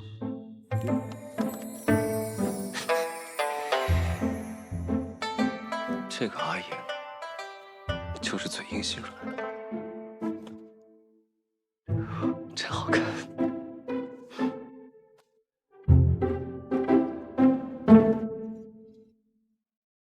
何校尉，我有话跟你说。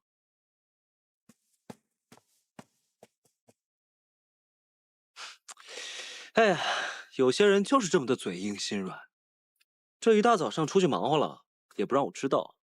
哦，是吗？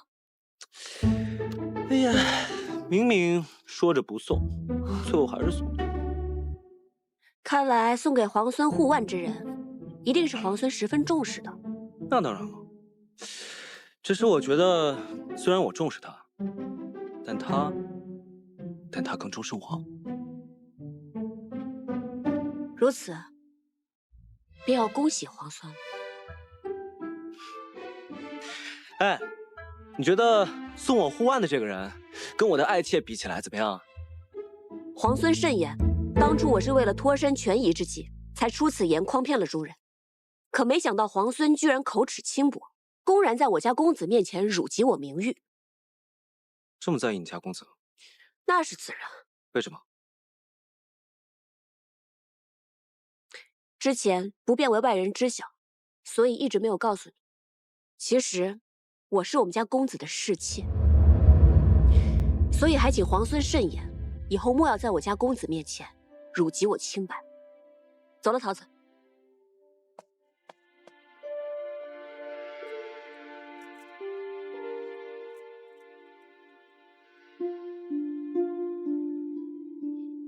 小薇，你为什么要跟皇孙说你是公子的侍妾啊？今日的谈判正到要紧处，要想乱了他理皇孙的心神，必须得有一个出其不意的消息才好。啊，乱他心神，你就要这样说，那不是有损你女儿家的清誉吗？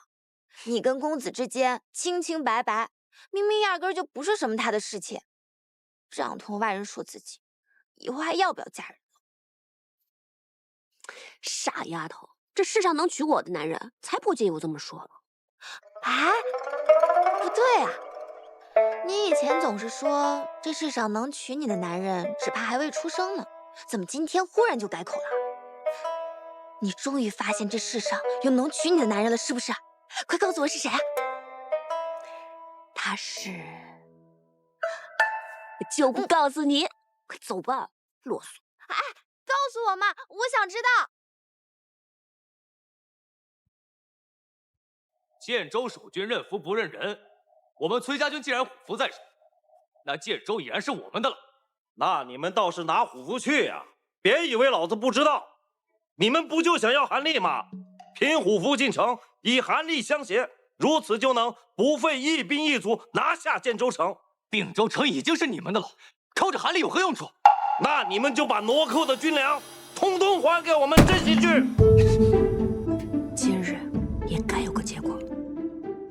怕是那位皇孙没有那么好说话。韩立，我要定了。哎呀，公子啊，你的束发松了，我帮你去梳一梳吧。好。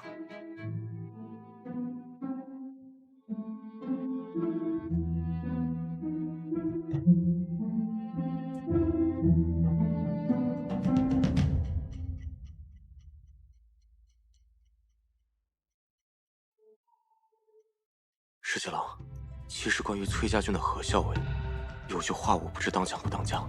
不当讲。好。我们家公子说了，都已经谈了数日，依照昔日盟约，这韩立被镇西军所得，那并州城就归镇西军所有；但这虎符被我们崔家军所得，这建州城就理应归我们崔家军。虎符明明是我们先找到的，你们用计夺了去。还有，并州城明明是我们镇西军所有，你们却抢先入城，抢走粮草，先还了粮草，再说建筑的事儿。事已至此，不如大家心平气和，好好商议一番。哼，说的比唱的好听。什么商议？你们就是想占我们镇西军的便宜。这位勇士，话不能这么说嘛。既然是商议，那吃亏让步，我们崔家军也都是可以的。行，那你们说说，你们打算怎么吃亏啊？皇孙殿下不是想匡扶社稷之将倾，收复东西两都？可以你们镇西军现在的存粮，别说收复东西两都了，怕是连洛水的边儿都摸不着。若是在并州继续耽搁几日，只怕这存粮会越发不够。现在你我二军就建州的问题一直争执不下，但按照规矩，这虎符既然已经被我们崔家军所得，那这建州城就理应归我们崔家军。只不过我们想讨要韩立，图个方便，所以我们家公子刚才说了，我们打算吃点亏，送给你们50车粮草，这样也能助你们早日拔营去往洛阳。以贵军这悍勇，还怕打不下洛阳吗？哼，你这话说的，感觉我们像捡了一个大便宜。50车粮草，区50车粮草，只够我们镇西军1日2食，勉强赶到洛水之畔。那建州与洛阳孰轻孰重，皇孙殿下不会分不清楚吧？自然。那皇孙愿不愿意用韩立来换足足50车粮草？可以。石七郎，石七郎，好，皇孙殿下自然是一诺千金，只要你们把韩立交给我们崔家军，那我们公子也绝对不会食言，粮草一定会按时送到。哎，石七郎，这50车也太少了吧？老包，你们让我静一静。说吧，有什么计谋？什么计谋？你难道不是故意答应那个何校尉以韩立换50车粮草？是不是打算一石三鸟，趁崔家军不备，把粮草和韩立一并拿下，顺带手的再拿下建州？粮草、韩立兼得，且拿下建州。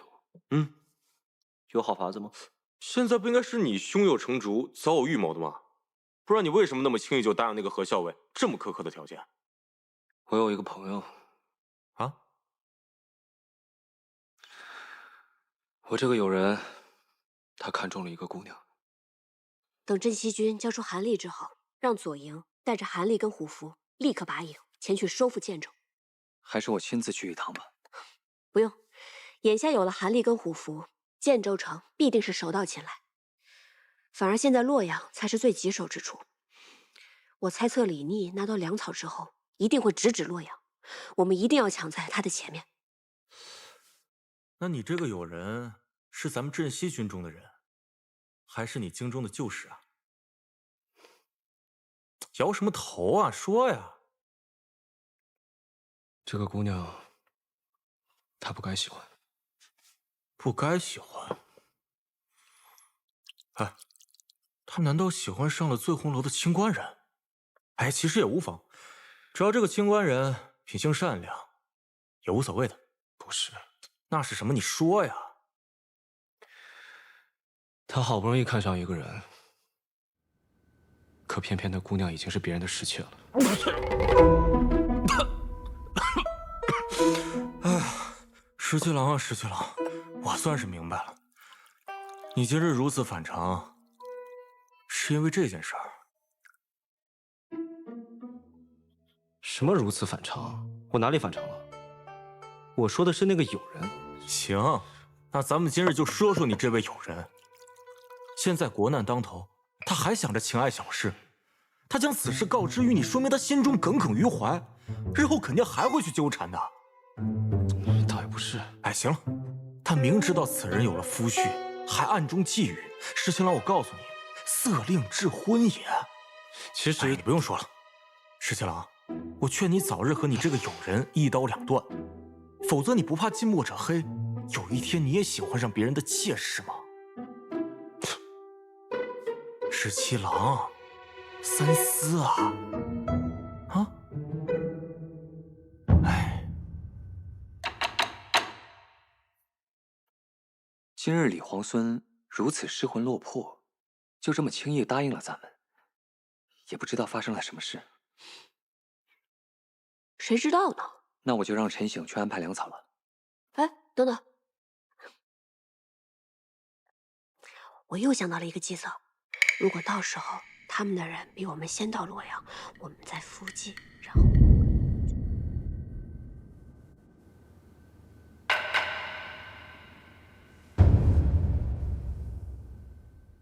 奴婢替娘娘出宫修道，是奴婢的福分。只是奴婢从小服侍娘娘，从府里到宫里，这么多年，奴婢舍不得。娘娘日后万千保重。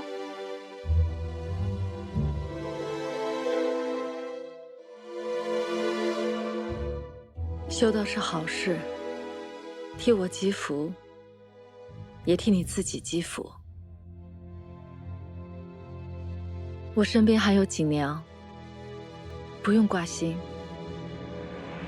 倒是你，保重自己，也替我照顾好江氏。去吧。是。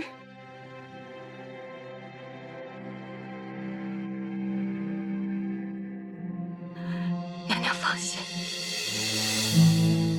奴婢走了。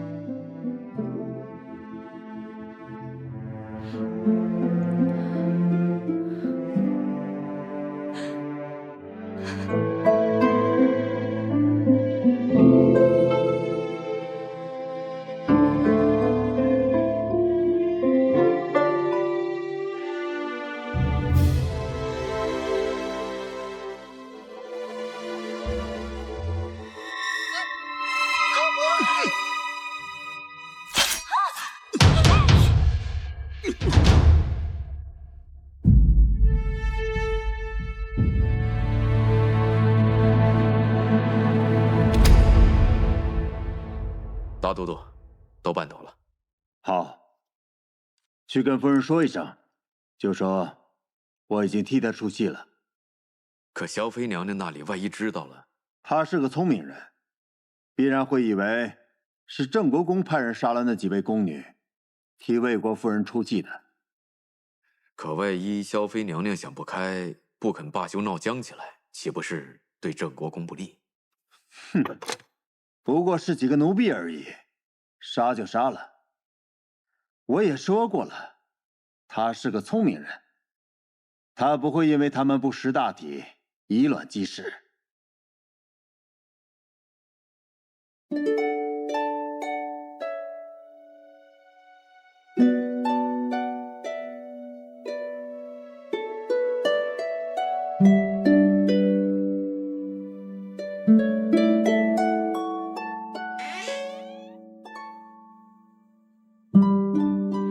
皇孙营夜来访，难道是想做梁上君子？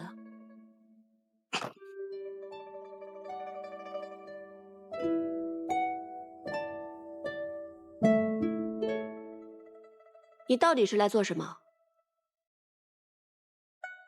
我今天来是想还你。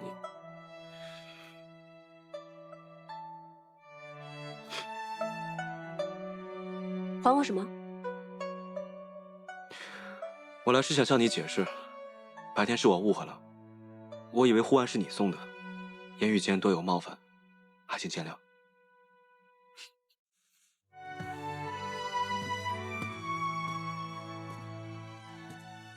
你以为是我送的？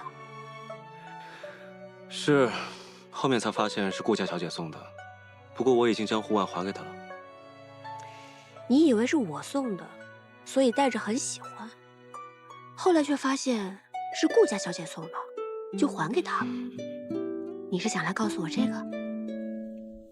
倒也不是，我这不是看见月色正好，正适合抢虎符吗？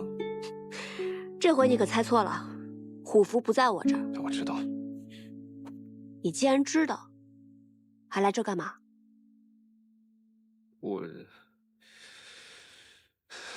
这不是……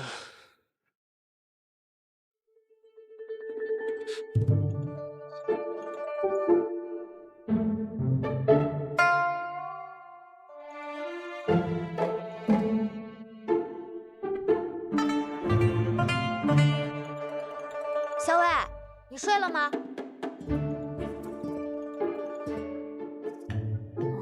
我已经准备睡了。哦，那我也去睡了。嗯，好，你快去吧。那你早点歇息吧，小伟。知道了。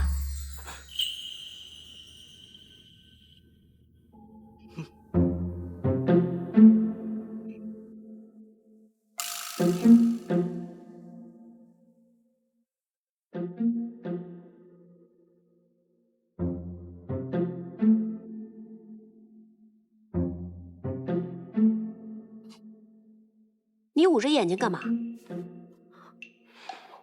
脸这么红啊！太热了这儿。今夜露重风寒，皇孙居然觉得太热了。你刚才为什么要帮我遮掩？深夜擅闯女子卧房，皇孙不嫌瓜田李下，我还嫌。我跟你说个正事，今日你用50车粮草换取建州，明显不公。我知道你们崔家在荆州埋伏着人手，我父王被孙敬扣在京中，我想借你们人手一用，救出我父王。皇孙真是毫不客气呢。我要是偏偏不答应呢？你要是不答应，那我就……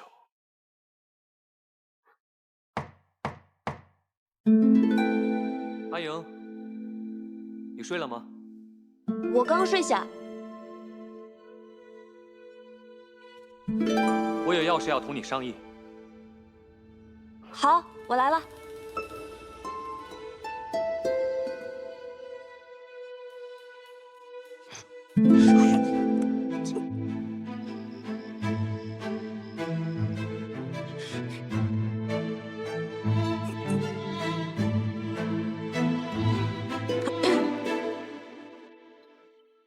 公子，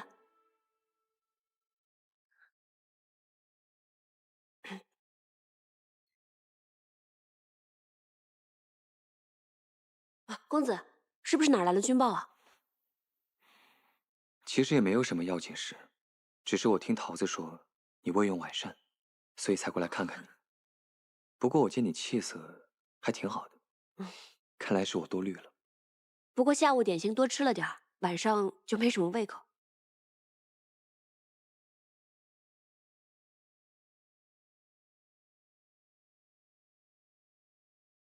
那你早点睡吧。公子也早点安歇。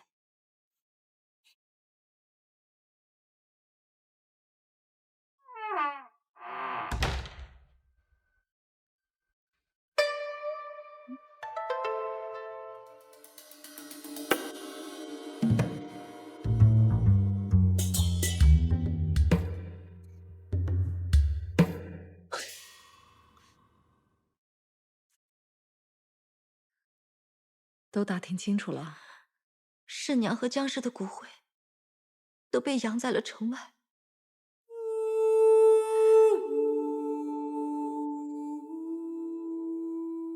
你看他跟着我一场，却落得一个挫骨扬灰的下场。娘娘，你想哭就哭出来吧。我不哭。即为太子妃，我就要坚强，不能再哭。可是我恨我自己，为什么这么没用？没有保住江氏府中太子的骨血。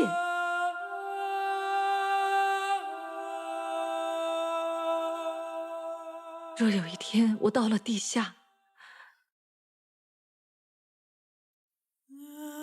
太子也是不会原谅我的。娘娘，太孙还活着，若是没有您的话，他都活不到现在。还等着您呢，娘娘。我知道，为了太孙，我也要好好的活下去。奴婢知道，娘娘忍辱负重是为了什么。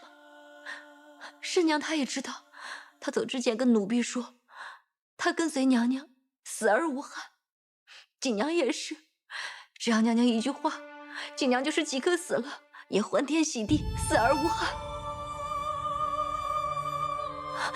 娘娘，不要轻言说死，死是最容易的。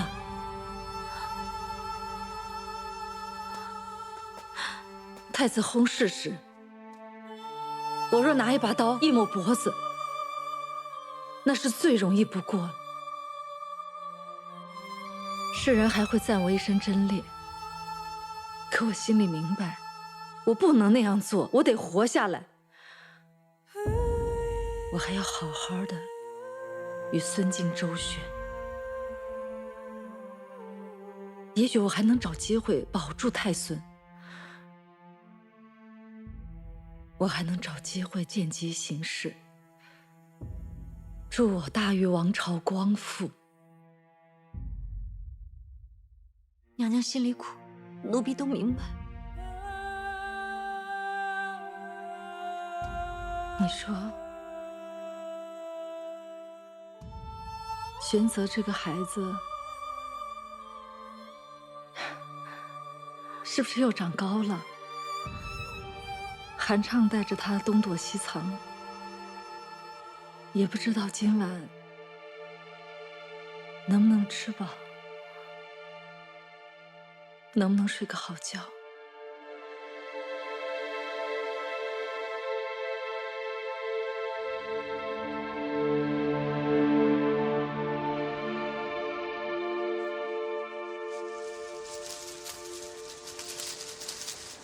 殿下，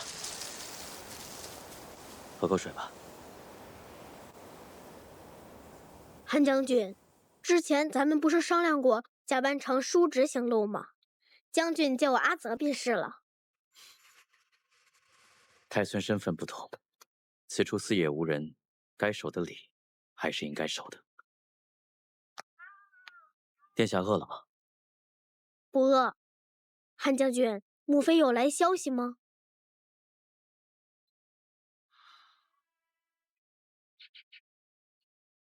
没有。来，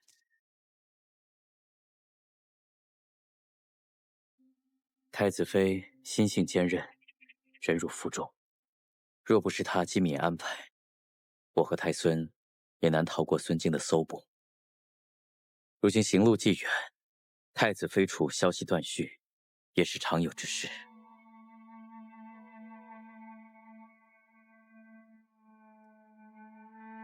希望母妃能平安无事吧。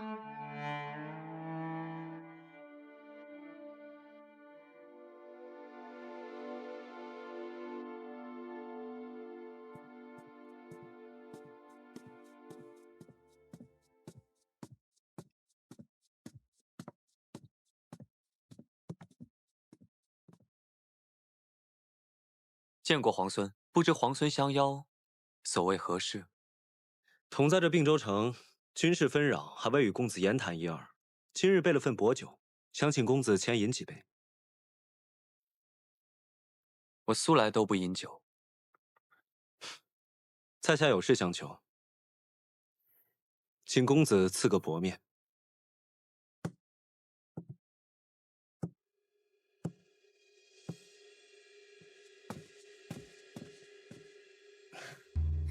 皇孙有事，就直说吧。之前不知何校尉的身份，若有冒犯，还望见谅。什么身份？他的身份？公子何必明知而故问呢？他不过我军校尉，能有什么身份？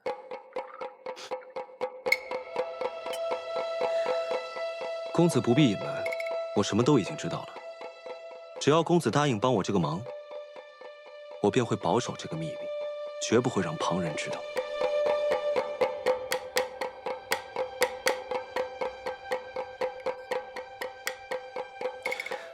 公子放心，我李世基一言既出，驷马难追。只要公子答应，我便让这个秘密烂在肚子里。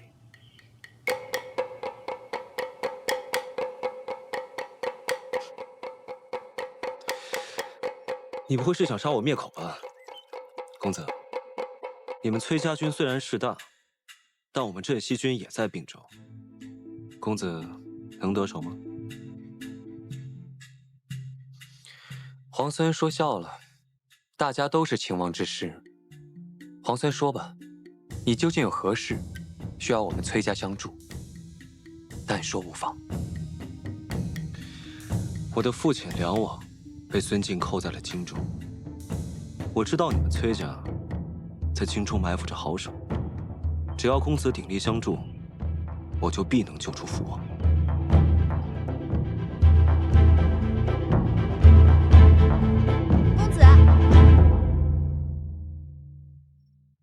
公子，校尉问起，才知道您往皇孙这儿来了，应该回去吃药了。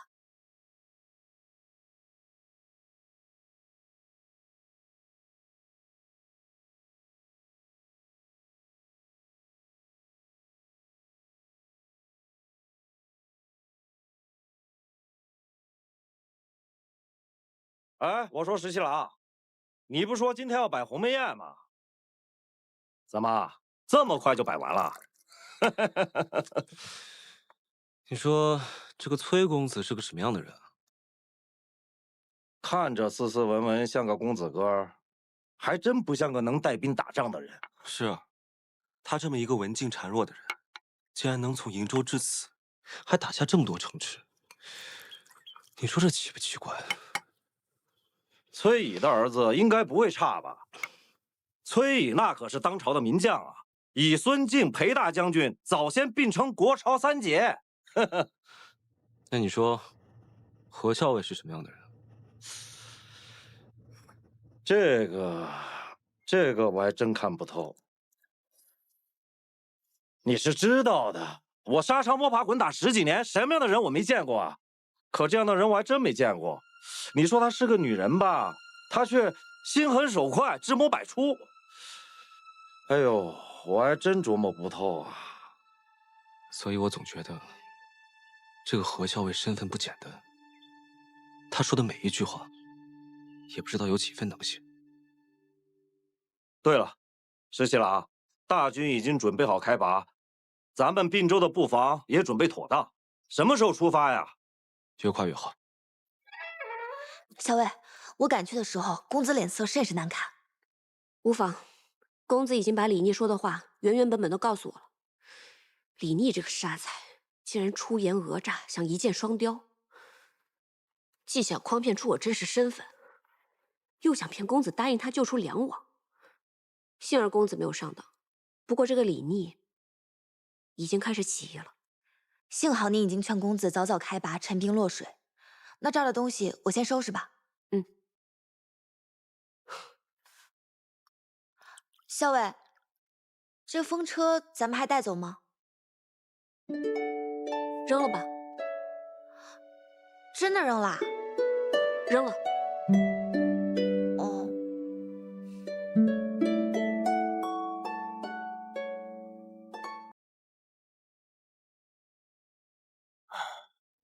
洛阳，城坚墙高，易守难攻，而且还有那个福原二，他虽然是番将，但他是孙敬旧部，对孙敬一直忠心耿耿。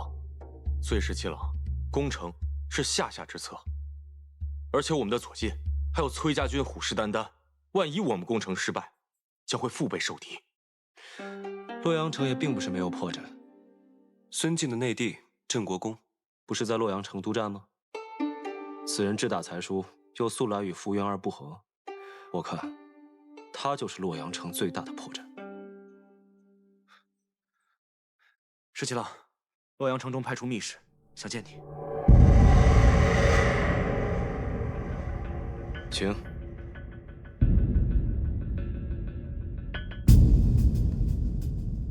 福公竟孤身至此，果然好胆魄。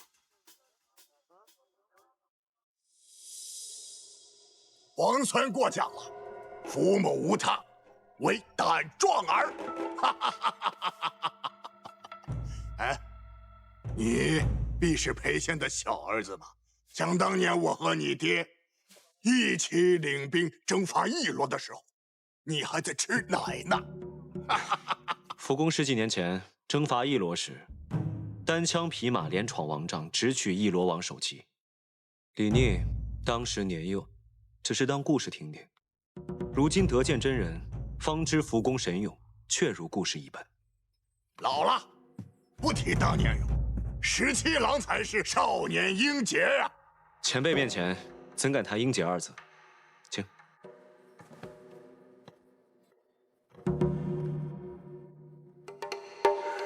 镇西军和崔家军在并州的事儿，老夫都听说了。这韩立既是皇孙所获，那为何不将建州城也一同获入囊中，反而让崔家占了个大便宜？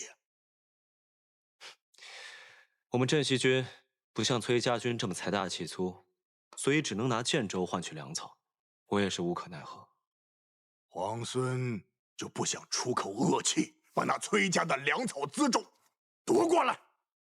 福公怕是忘了，我为何兵临洛阳城下。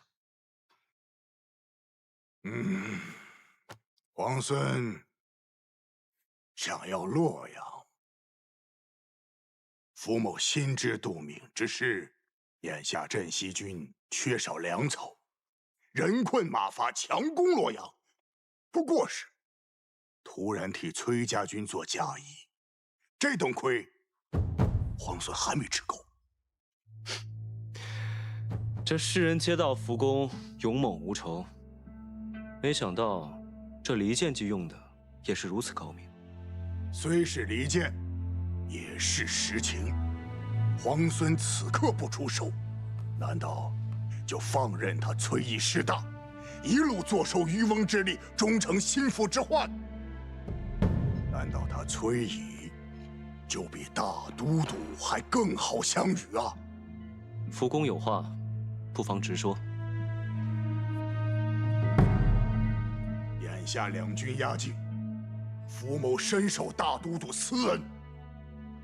以皇孙目前的兵力，若要攻破洛阳城，绝非易事。不若在3日内击溃他崔家军，一旦事成，福某立刻奉上城中半数粮草。镇西军只要绕城而过，福某绝不阻拦。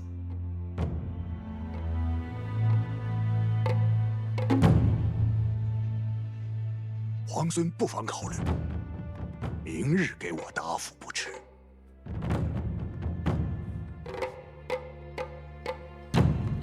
好。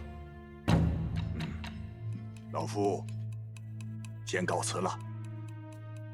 哎，我已命人备好了30车粮草，今夜就可送达，作为老夫此行赠礼。福公就不怕我收了粮草之后，转头就攻打洛阳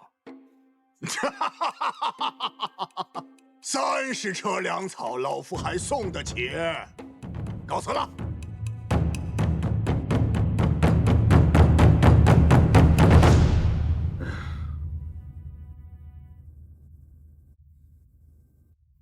韩立这个蠢材，没想到这么快就丢掉了并驾2州。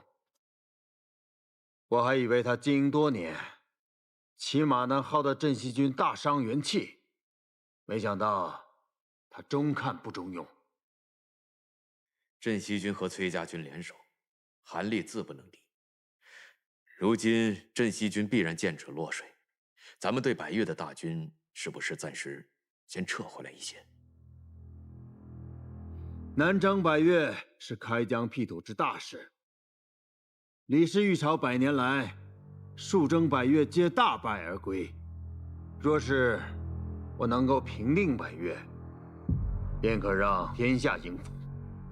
是，但如今战局危急，征兵吧。再从各道多征一些兵来。李逆虽能，但那兵马有限，便是为。我也要将他困死在洛阳之畔。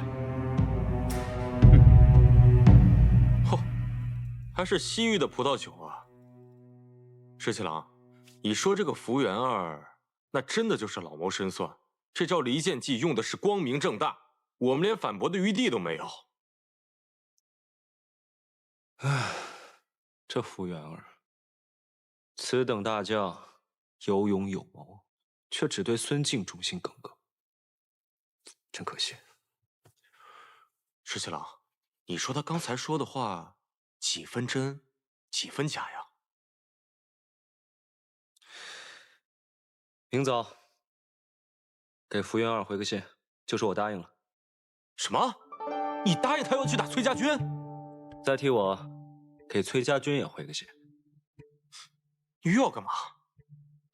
这不趁着还没有大打出手之前，把该占的便宜连本带利都抢回来。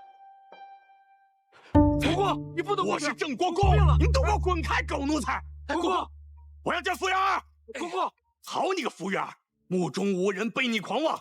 我回洛阳已然半月，你竟一直称病不见，你什么意思你？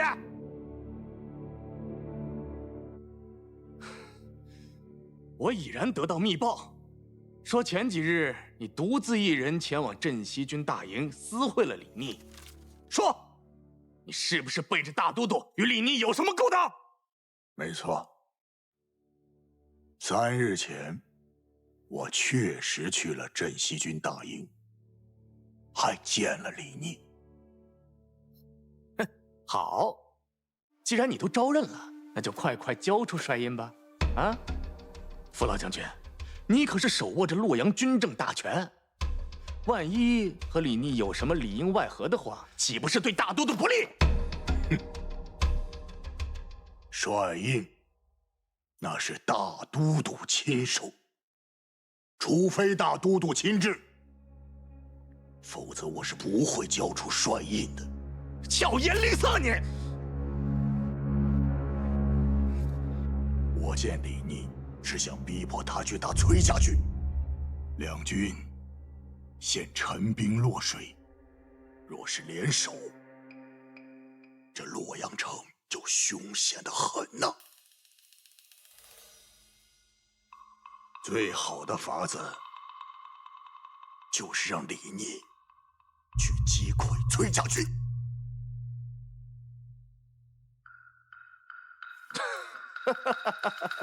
那照福老将军这么说的话，你还真有法子让李逆打崔家军不成？嘿，巧了，这李逆刚派人送了信来，说今日魏氏将出击崔家军，郑国公可有幸随老夫一同上城楼，去瞧瞧热闹？福公一见，成军一怒，今日魏氏出击崔家军。你还是在后方略阵吧，哪有主帅当先锋的呀？我若不亲自上场，福原二怎么会信？再说了，咱们得让崔家军瞧瞧咱们镇西军的实力。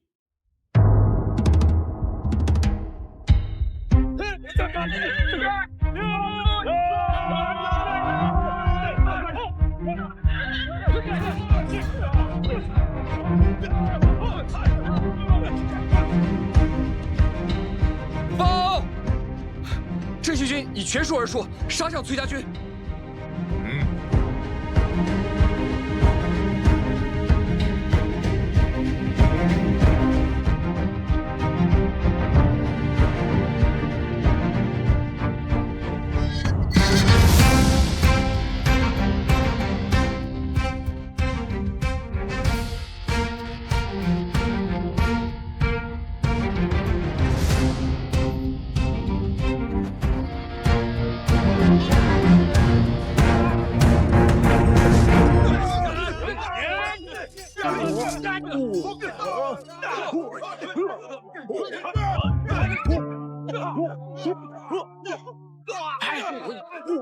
你俩在这打什么呀？石家不是说假打吗？打谁不一样？屁话！你打自己人吧，打崔家军呢？打他们啊！去呀！打他们！走！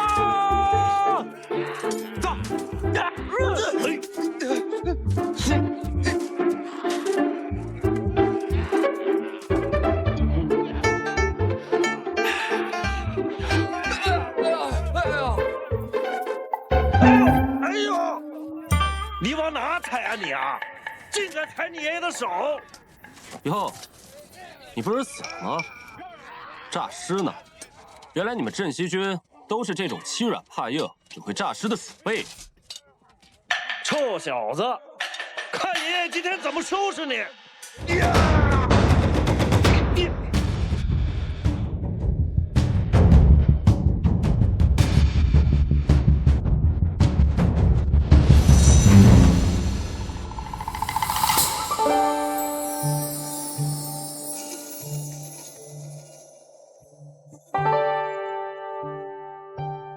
原来是你。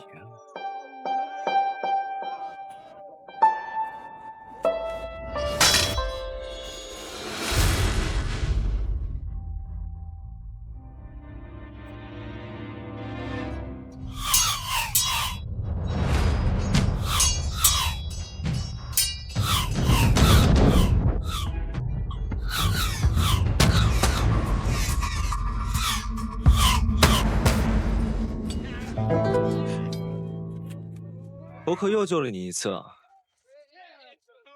好，那我就还你一次。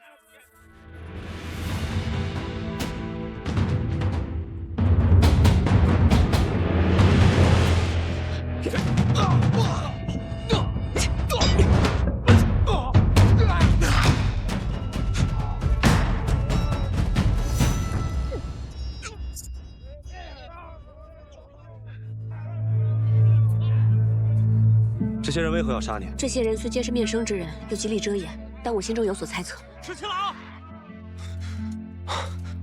没事吧？受伤了？姓崔的，不是说好了假打吗？怎么回事？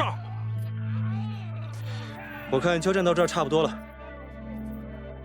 走。报！如何？事后来报，镇西军已击溃崔家军。崔公子负伤，崔家军后撤30里，重新列阵。镇西军虽胜，但损伤惨重。元帅李逆腿部中枪，已被抬回军中。好，哎，副将军，都说这个李逆狡诈，崔家军勇武，我看不过如此嘛。不如让我带兵各个击破，好向大都督报喜。什么？哎，我答应了李逆。只要他击败崔家军，便送他半城粮草，允许他绕洛阳而过。什么？你给他粮草，你还让他绕城而过？你这要造反吗你？你懂什么？洛阳乃是东都，地势人心，非同寻常。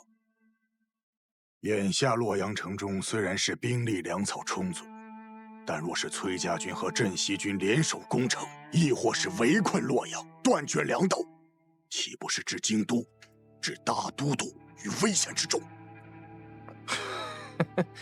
我看你就是畏战，巧言令色。哼！我冒险用计离间崔家和镇西两军，如今他们两败俱伤，只怕万一这里边有诈，必得先将他们引离洛阳，而后再筹谋如何将他们分而击尽。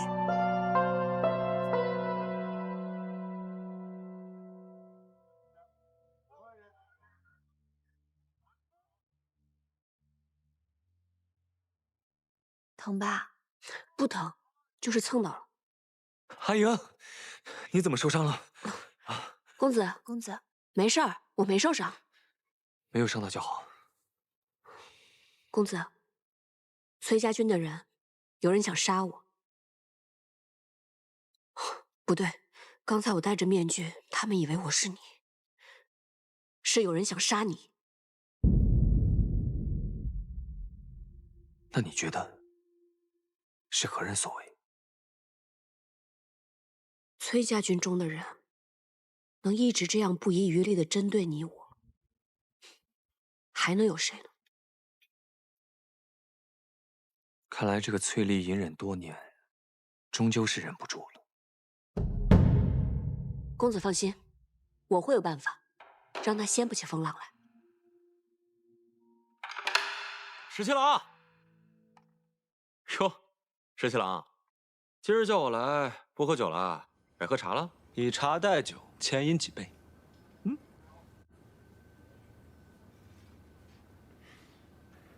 哎呀，如此好茶，得多饮几杯。不对呀，你今天怎么那么开心啊？有喜事儿？哎呀，你算是说到点子上了。我那个朋友呢，原来他喜欢的姑娘，不是人家小妾。哎呀，石七郎，你的朋友还没把这件事情放下呢。大丈夫拿得起放得下，我以为他们早就断了呢。哎呀，你不懂。行，我不懂啊，但是明眼人都看出来了，那个何校尉和崔公子来往密切，就算不是他的妾室，这两个人必定有私情。石七郎，我们和崔家军虽然同是秦王之师，但是这个崔家是肯定有一心的，将来会成为国朝之患的。你什么时候知道的？哼，什么时候知道的？长眼睛的人都能看出来，你喜欢那个何校尉，是不是？有这么明显吗？那下回我收敛一点。你干嘛去啊？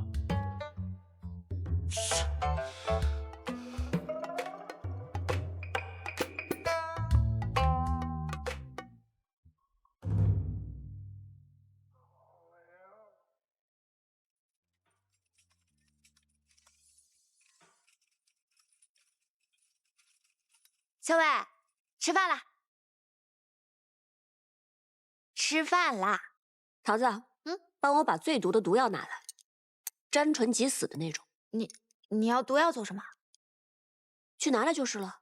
哦，行，我这个去。毒药。哎呀，最毒的毒药。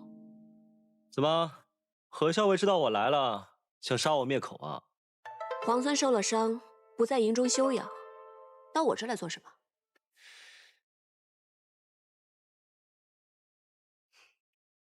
哎呀，以前都是你替你们家公子上阵杀敌的吧？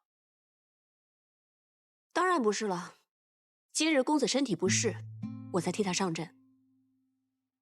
哦，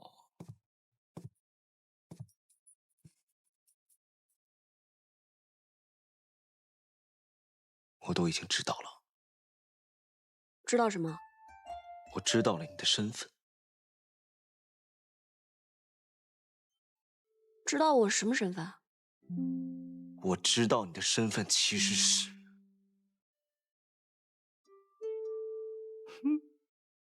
我知道你其实压根就不是崔公子的小妾。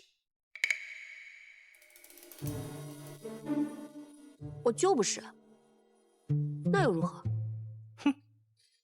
你这个满口谎言的小骗子！啊，跟你商量个事啊，如果我抓到郑国公，洛阳就归我，如何？那不行，即便你能抓到郑国公，除非你们镇西军不需要我们崔家军相助就能攻下洛阳，否则洛阳不能归你。小伟，毒药拿来了，咱们是要去给镇西军下毒吗？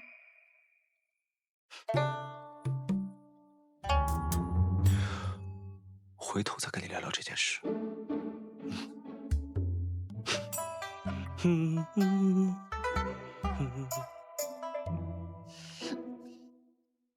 小伟，这李皇孙怎么来了？他跟你说什么了？怎么还有以后再说？你以前有什么事情都不瞒着我，现在都不告诉我了。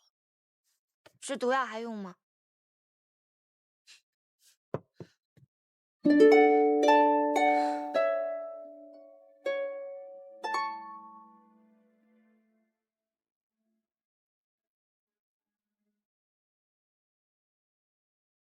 崔家军大败，后退30里。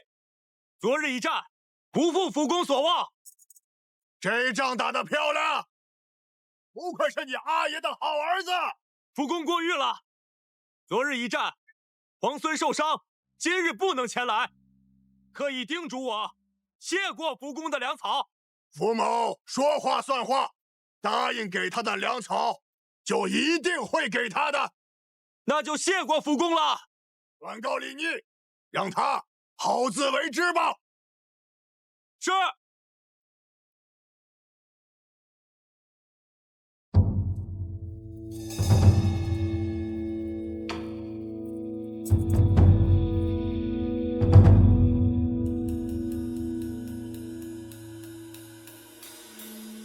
十七郎，这不是服务员答应给咱们的粮食吗？咱们干嘛还在这儿埋伏？待会儿我给大家变一个戏法瞧瞧。什么戏法？就从这粮食里面，给你们变一个郑国公出来。啊！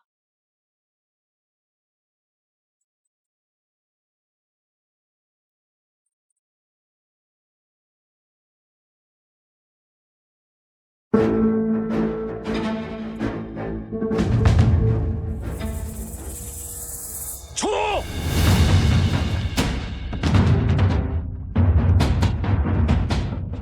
出来！快！别上来！出来啊！出来！别动！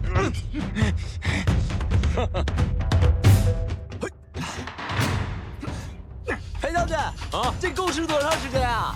够吃一阵了。这还抓到一条大鱼呢！这下洛阳城啊，稳妥了。这就是孙敬的小舅子，郑国公是吧？啊，哎，长得也不咋好看呀。就是啊，那孙敬的老婆长得肯定也不好看。哎呀，我还没见过国公这样的大官。这甲不错呀，不错呀。这样的大官就义道，竟然嗷嗷的哭。洛阳城的亲贵子弟躲在这个粮车上想偷袭我们，还是我们十七郎神机妙算，把他们逮了个正着。既然已经抓了郑国公，那么这洛阳城就等于是在我们手上了。是啊，太好了，太好了！放开我！将军，镇西军李逆、崔家军崔林合围，带着郑国公及其随从亲贵前来城前，说愿意用郑国公及被俘的城中亲贵换取城池。换什么换？什么郑国公、外国公，都比不上洛阳城。这等泼皮无赖的事，也只有你们镇西军做得出来。你别看泼皮无赖，可是管用啊！敢不敢跟我打个赌？我才不跟你赌呢！姓福的胡儿，给我听好了！我们家皇孙李元帅说了，给你一个机会，只要你打开洛阳城的城门，我们就放了郑国公和这些亲贵子弟。我们保证不拿城中的财帛，不伤害城中的百姓。怎么样啊？这买卖划算吧？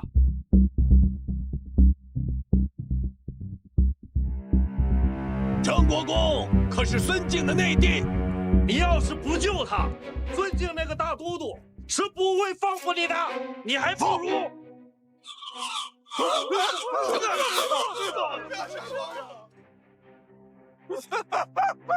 放箭啊！射死了郑国公，砍孙敬，不砍了你们的人头！扶阳，你疯了！哎！扶阳，扶阳，别，你放啊！别，放啊！扶阳，别啊！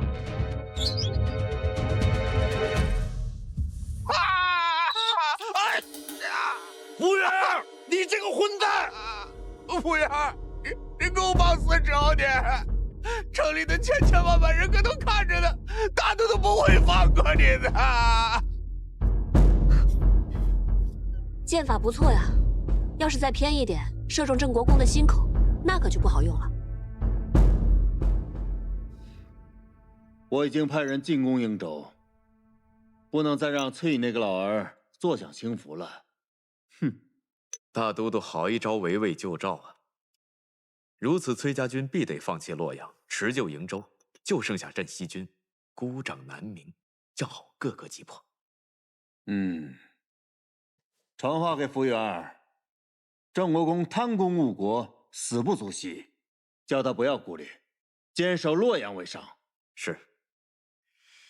但魏国夫人那里，夫人聒噪，我不理会便是了。李逆的那2个兄长，如今还在江南吗？啊，李俊和李来皆无领兵之才，此刻仍被困在江南，不足为惧。哦，放他们出关吧。大都督的意思是，兄弟3个人聚在一起，方知谁是鲲鹏，谁是雀鸟。那2个雀鸟，怎么会眼睁睁看着自己的兄弟展翅高飞呢？大都督妙计，自古以来便不缺兄弟戏强之时，这李逆也该尝尝各种滋味。来，这个孙敬用兵诡计，派大军进攻瀛州，但崔家军的主力在此，只怕父亲那边撑不了多久。孙敬这是围魏救赵，逼我们退出洛阳。我还是动身回瀛州吧。现在回去也来不及。那怎么办？主要瀛州路途遥远，若是能借到望州，倒是可以在路程上节省好些时日，既能解瀛州之围，又可拿下洛阳。可望州在李逆手里，只怕他不肯借道啊。以我们现在的实力，这件事情还是有商量的余地的。什么？瀛州告急？消息非常可靠，孙敬大军已经在路上了。看来崔家军肯定会有所行动，但他们未必能赶到瀛州啊。若要及时赶回的话，崔林得需借到望州。你什么意思？是要把望州借给他们？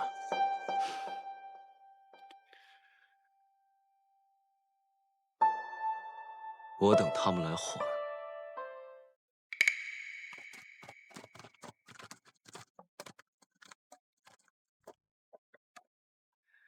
超儿，你陪桃子姑娘去找医书。是。桃子姑娘，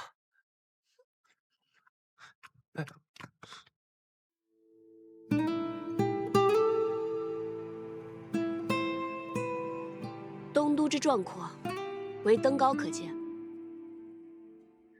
俯视洛阳川，茫茫走胡兵。流血屠野草，豺狼尽灌婴。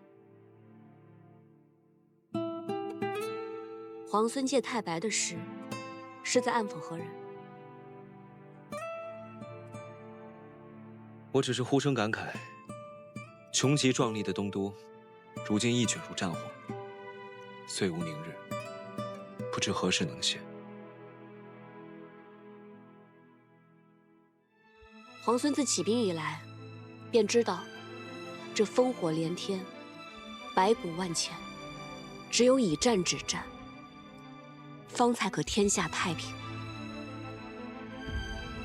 我只希望能够早日收回这半壁河山，还天下百姓一个安宁。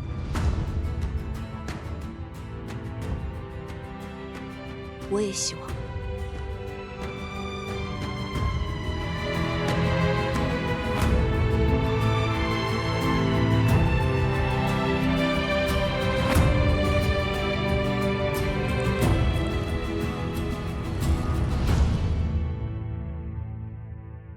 那日你跟我说，想借我崔家军在京中的人，帮你救出梁王，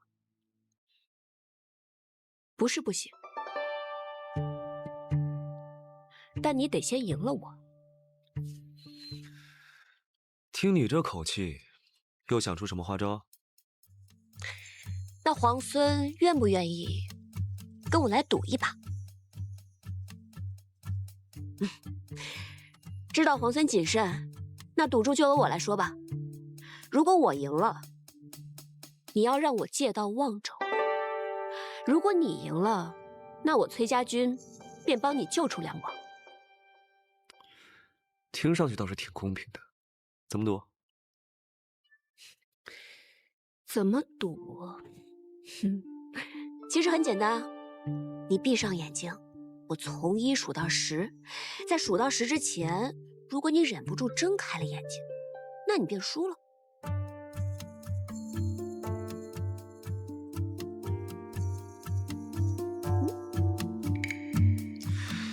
你不会又想趁我闭上眼睛一针刺晕我吧？放心，我绝对不会做任何伤害你的事情。如何？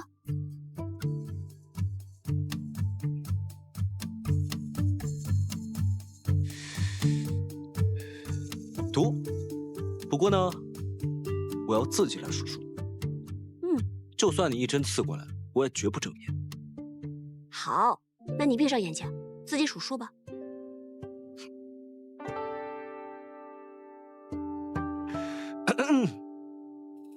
1，2，3，4，你是最初的期待。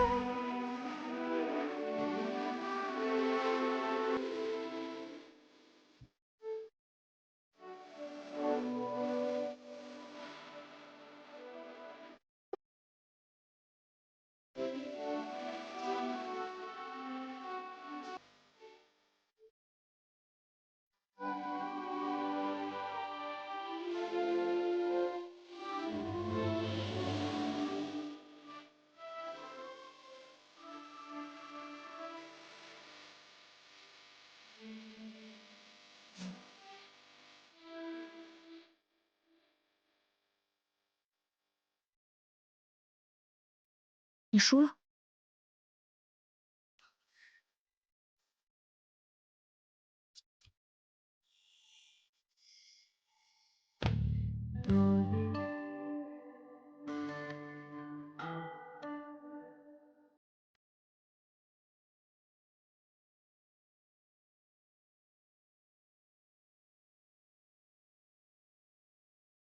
喂，刚才可不可以不算啊？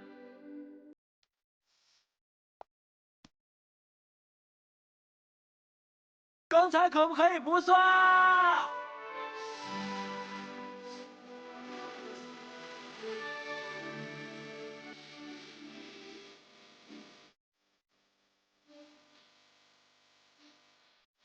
历经千帆也不离散，天地为天。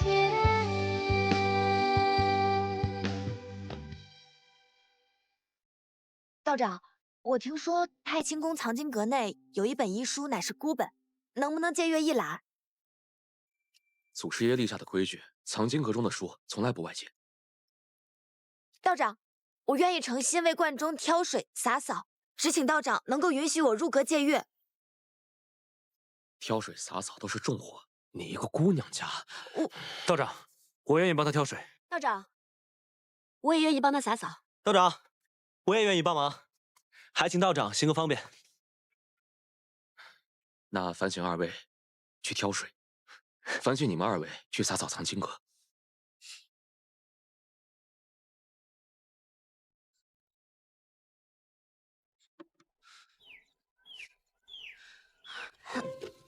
哎，桃子姑娘，我来帮你吧。哎，那可不行，你是来帮我干活的，又不是来替我干活的。还有啊，你为什么要帮我？我也不知道，反正我一看到你，我就想帮你。那，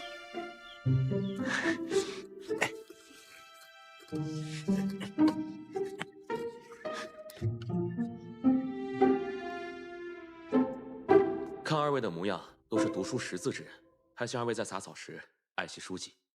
是。是。你休息一下，我来收拾吧。让皇孙亲自干活，这不太合适吧？既然我赌输了，就让我先略表心意。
惟妙惟肖，画的真好。此画命名为《皇孙劳作图》，你觉得如何？题名更好。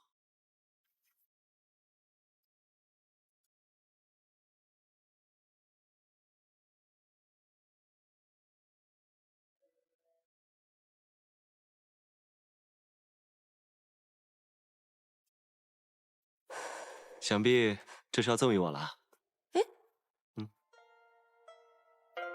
这是我画的，为何要赠给你啊？可你画的分明是我，自然归我。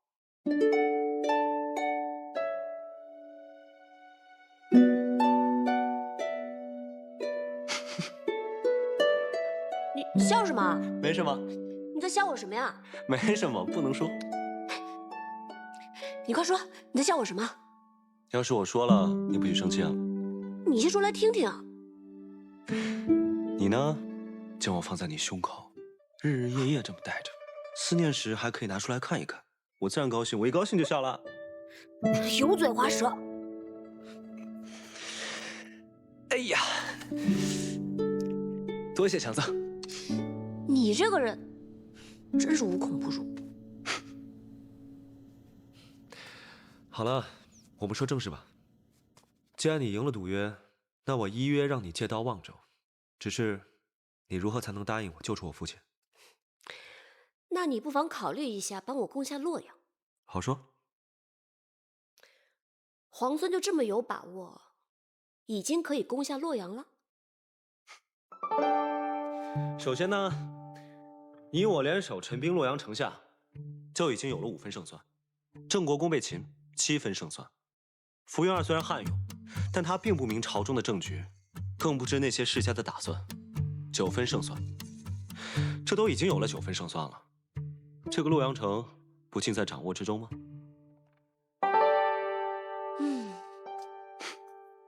皇孙如此替梁王谋划，梁王何幸？他是我的父王，我自然会救他。他在孙敬手中，我怕我们攻破洛阳，孙敬未必不会起杀心。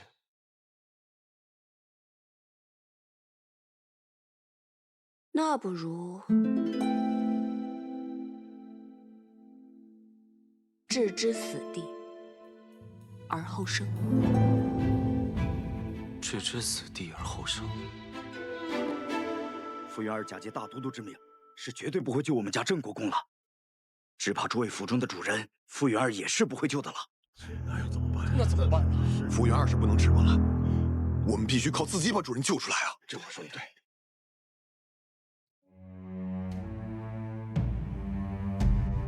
将军，出事了！进来。郑国公的家人率着私兵打昏了城门守卫，开了城门，引镇西军和崔家军入城了。什么？完了，全完了！这些蠢货，没想到这洛阳城葬送在他们手里，我要杀了这些蠢货，斩死寻常！撤！先去粮堂，放先士去了。镇西军崔家军合围攻击洛阳，围城多日，难以抢攻。李逆巧妙用计，令郑国公家人撕开城门，镇西军崔家军才得以潜入洛阳。福原儿奋起反抗，率守军苦战2日1夜，终于不敌。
欠大都督一条命，原本想守住洛阳，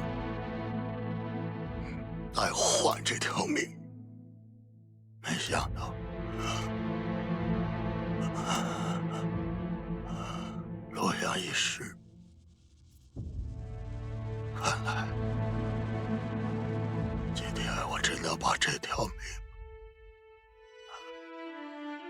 还给大都督了。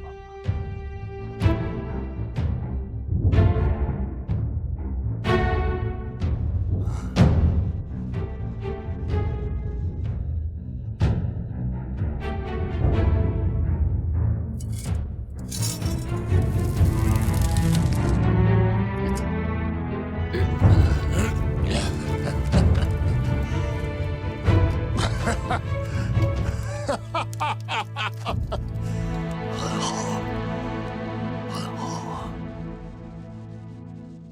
将来的天下，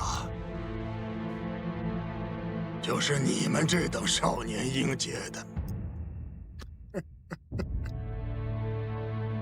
等到你和他争夺这天下的时候，那将是何等的精彩啊！可惜，老夫看不到了。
怎么样，桃子姑娘，我买对了吗？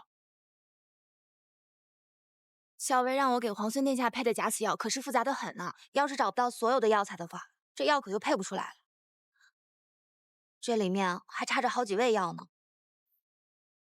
可是集市上的药材铺子我都已经跑遍了，你要的那几味药材实在是买不到。那要不然我陪你上山采药材吧。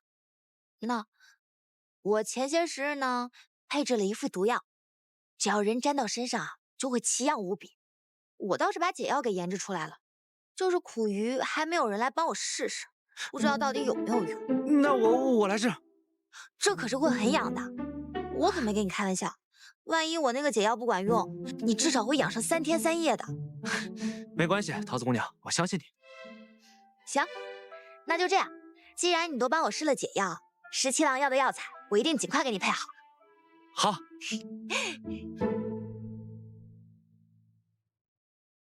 知道你爱吃甜的，来尝尝这糖彩酥。这是在哪家铺子买的呀？这不是买的，顾小姐刚送过来的。哦，是她特意给你做的？当然不是了，阿元、老鲍他们都有。我想起来你爱吃，才特意拿过来给你的。尝一口。放这吧，我一会儿再吃。行吧。对了，跟京都的人都联络妥了，现在万事俱备，只欠东风。药在桃子那里，还没配好。我知道，我让长耳天天跟着他，看能帮上什么忙。你让谢长儿给桃子帮忙，我看别是添乱才好。添乱也好啊，省得他总在你旁边，我都怕他拿毒针刺我。好好的，他干嘛拿毒针刺你啊？因为呀，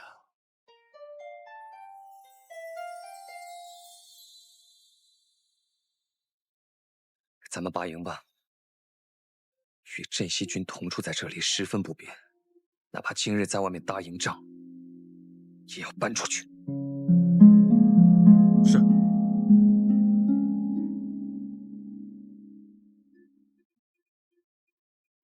哦，我突然想起来了，我们家公子啊最爱吃这个点心了，我现在就给公子送去。哎，我特意给你拿的点心，你怎么送别人呢？那不也是别人送给你，你才拿来给我的呀？哎，哎，哎，哎！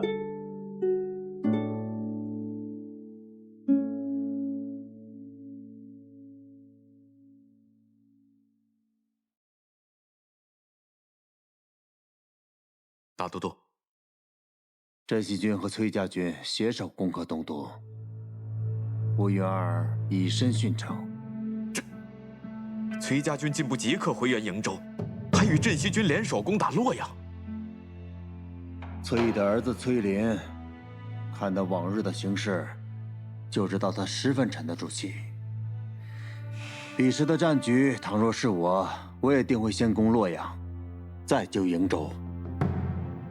可洛阳城池坚固，粮草充足，福原儿只需坚守不出，镇西军和崔家军便是士众10倍，也绝无可能在短短时间破城。而且福原儿乃是沙场宿将，又岂会败于2个小儿之手？此战失利，是我用人之错。此次洛阳之失，倒是给我提了个醒。强敌不过是外力，真正能摧垮自身的，往往是内力。这西长京看似固若金汤，恐怕已有漏洞。臣这便着人去查京都各世家，严防其与逆军暗中勾连。暗中勾连之人，就岂止在世家呀？石七郎，崔家军拔营了。什么？拔营？对。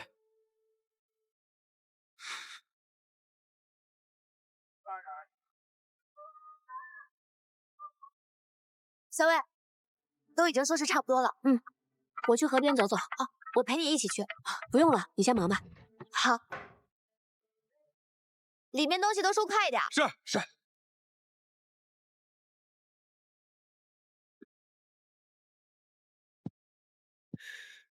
怎么说都不说一声，就突然要拔营搬出城啊？我们崔家军如何行事，还要向皇孙禀报啊？那倒不是，只是走得匆忙，想起不能送你一程，又想起不久后你便要回瀛州了，从此山高水远，不知何时才能相见。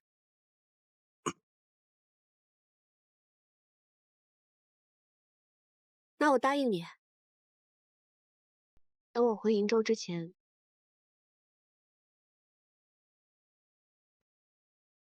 一定好好来跟你道别。你说的。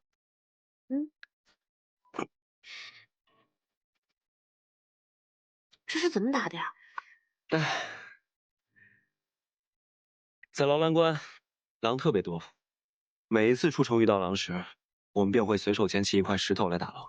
日子久了，大家都学会了这项技能。每当闲暇的时候，便会在劳兰关河边打水漂。赢的那个呢，第一块烤羊肉便归他。听起来真有意思。想试试吗？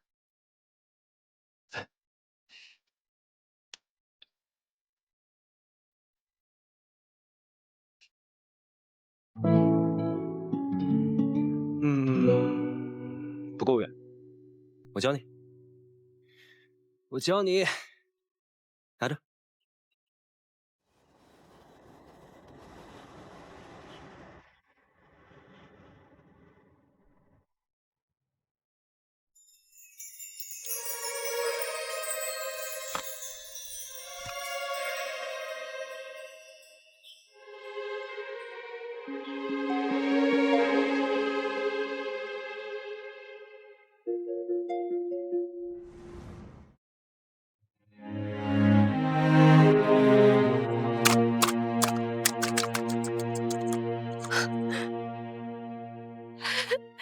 成了，成了，原来是这样。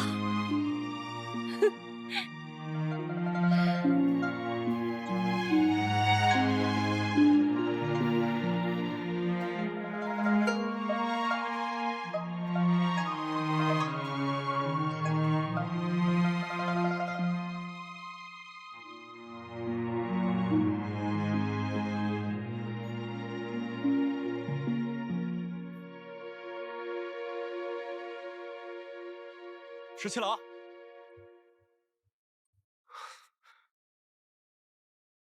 崔离来见过我。崔离，此人志大才疏，且小人无解，为了权势不择手段。怎么，他找你所为何事？他想联手我们击杀崔林。小裴将军，在下有意与镇西军联手，击杀崔林。你就不怕我把你绑了起来，送到崔公子面前啊？恕在下直言，就在杀崔林这件事情上，你我二人的立场应该是一致的呀。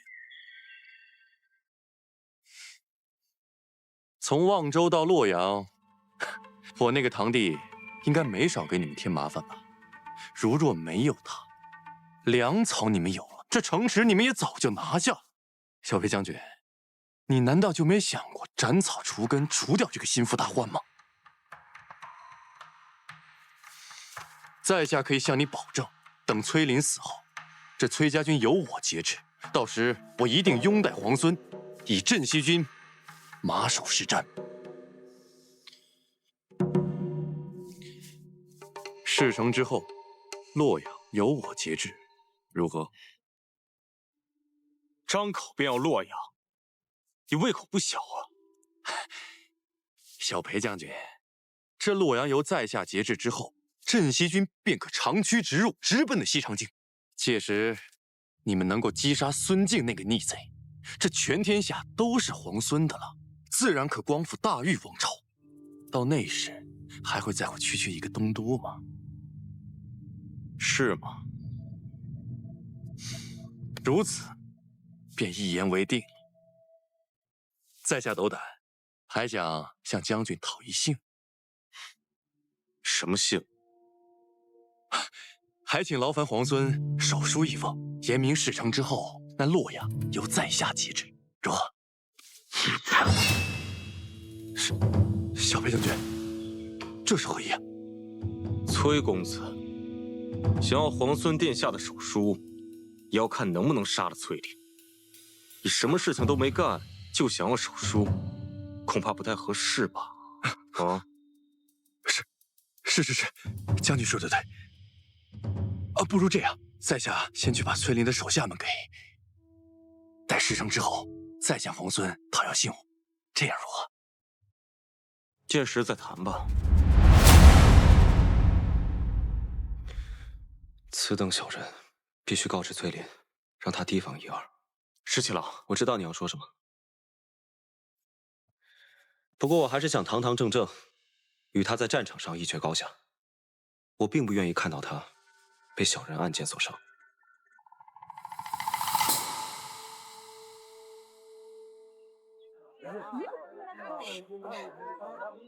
桃子姑娘，桃子姑娘，这个是石七郎给何校尉的。还有这个，这是我给你的。这是什么？猪耳朵，我跑了好几条街才买回来，还热着呢。我不要。可是，你上次不是说你喜欢吃吗？我现在又不想吃了。哦。喂，怎么了？我这几日和校尉住到城外去了，你感觉身上有没有什么不舒服啊？哦，没有，你给我的药挺好的，我就养了2天就好了。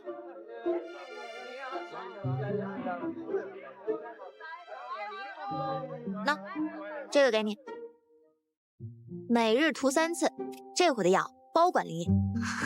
谢谢桃子姑娘。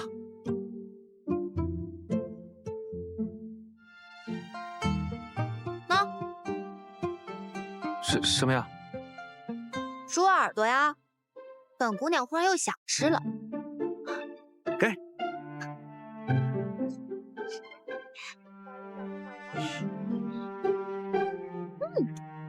嘿，姑娘家真奇怪啊。小薇，皇孙殿下的信。你怎么这么高兴啊？没有啊，我有什么可高兴的？难道不是因为耳朵？什么耳朵？那不是猪耳朵吗？小薇，取笑我，我不给你吃了。阿莹，闻得崔家军中有叛者，欲谋崔公子性命，恐有利害阴谋。你与公子左右多加留意，有别后珍重。从今日起，再增加1支亲卫保护公子。此去瀛州，行军路途复杂，务必要保护好公子的安全。是，属下这就去安排。阿莹，怎么忽然想起来要增加我的护卫了？公子，收到线报，崔离欲对公子不利，我军即将拔营，公子的安危必然是重中之重。阿莹，不用担心我，连番行军辛苦，你本来思虑就多，应当要好好保重。为公子考量是我的本分。行。桃子，帮我把这封信交给谢长耳。怎么了？你最近总是取笑我，我不给你送信。你这是不想送信呢，还是不想接谢长耳啊？要是后者的话呢，这样，我在信上呢再添上一句，告诉他们以后送信就让老鲍来，免得惹我们桃子姑娘不高兴。哎，你看你，那他们都是一丘之貉，谁送不都一样？我来吧。那你早去早回啊，可别欺负耳朵。谁欺负他了？哼，嘴硬。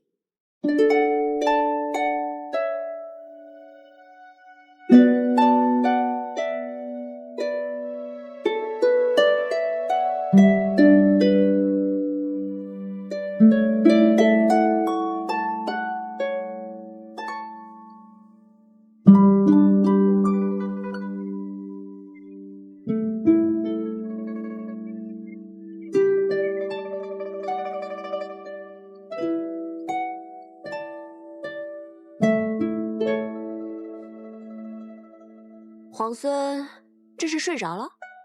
可校尉要再不来，我怕我要睡到晚上才行了。沐天席地，十七郎真是到哪儿都能自在逍遥啊！自是因为此刻清风为善，草木为香呢。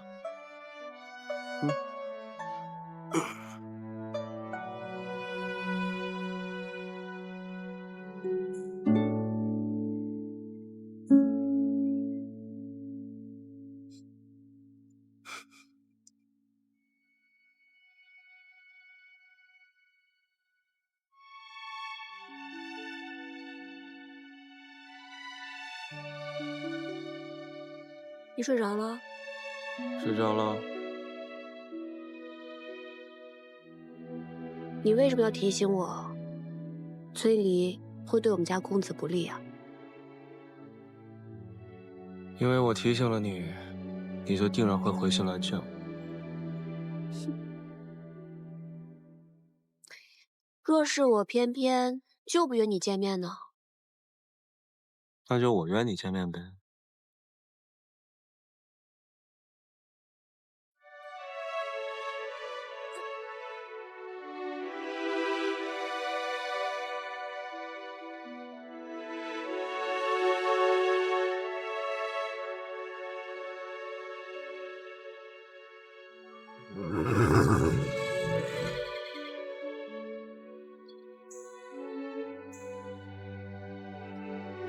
我要回瀛州了，答应过你，要和你好好告别。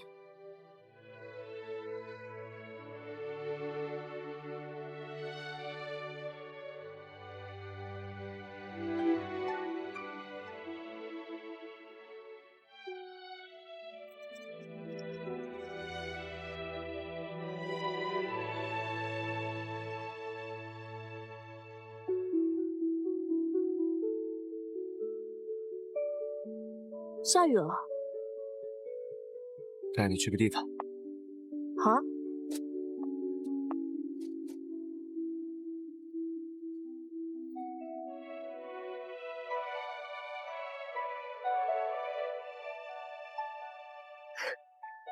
没想到皇孙还准备了这么一间屋子。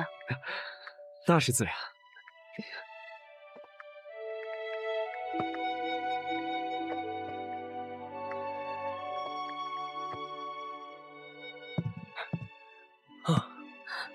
还好有这个屋子躲雨，要不然我们就成落汤鸡了。皇孙落汤鸡的样子，我又不是没见过。巧了，姑娘落汤鸡的样子，我也见过几次呢。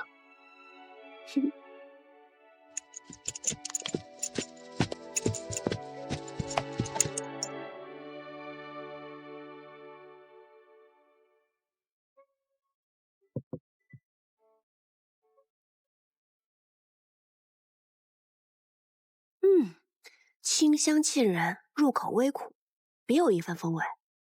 这是竹叶茶吗？没错。民间呢，常以竹叶为煎，代作茶饮。皇孙的身份如此贵重，却对乡间生活了若指掌。人生在世呢，身份什么的最不值得一提。贵为天子又如何？还不是一碗饭，悠悠茶。我倒觉得在这里当个田舍翁，活得更痛快些。但你有没有想过，若是天子无道，田舍翁们流离失所，就连粗茶淡饭也成了奢望，还谈何痛快呢？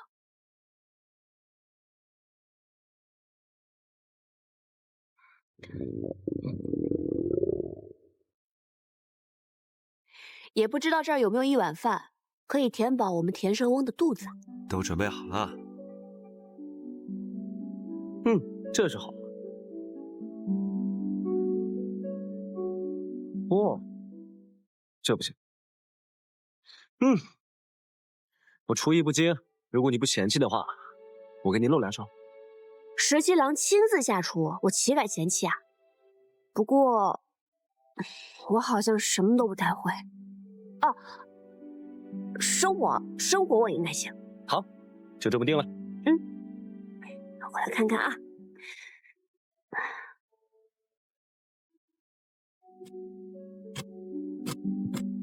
没想到皇孙准备了这么周全的食材。我怕你肚子饿呀。哇，你还真的会烧菜啊？这有什么的？我们在劳兰关，洗衣、打猎、缝纫、做饭，不都是自己来？那你在劳兰关的时候没有带侍婢吗？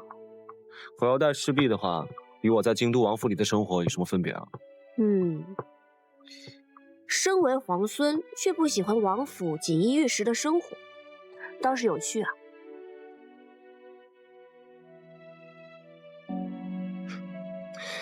我呢，是鄂月出生的鄂子，从小先帝和父王就不喜欢我，这样的锦衣玉食，不要也罢。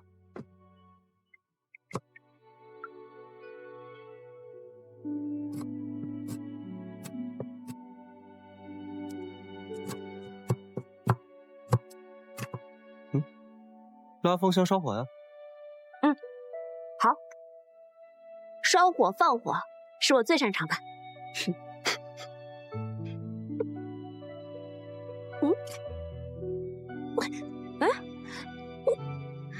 拉香烧火呢，也要讲究技巧的，要慢慢的这样推进去，再慢慢拉出来，慢慢推进去拉出来。还有呢，我试试。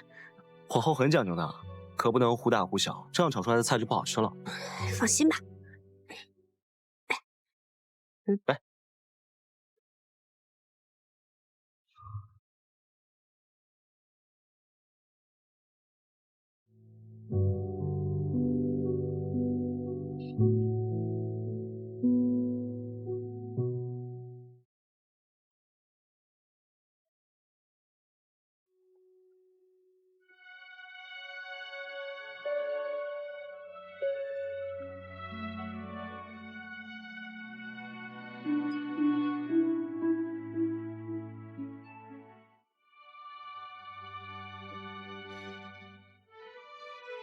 来啦，米饭来啦！啊，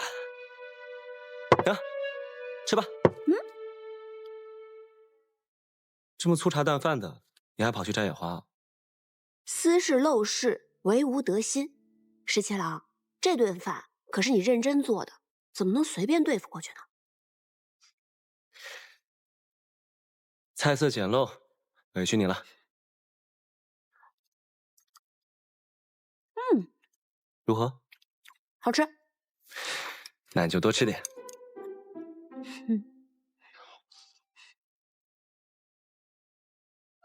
你不怕我在饭菜里下毒啊？当然怕了。所以刚才我在烧火的时候，已经放了毒液。皇孙，你现在已经中毒了。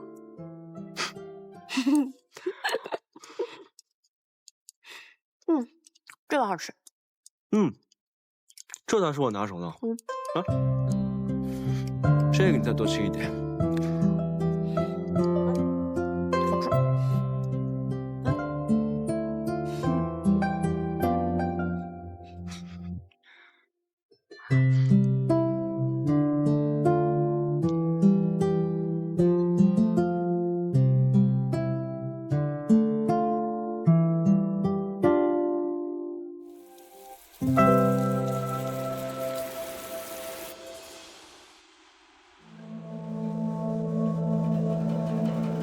给我砸！砸了这个狐狸精的窝！哎，住手！你们住手！魏国夫人，这里是后宫，岂容你在这放肆？你还知道这是后宫？那他这个前太子妃为何还在这个后宫里？就是你这个狐狸精，魅惑大都督，祸国殃民，就是你害得我弟弟被俘。我今天非撕了你这个狐狸精不可！还我弟弟！放手！我杀了你！你祸国大都督，还我弟弟！我今天非杀了你不可！大都督到！放开我！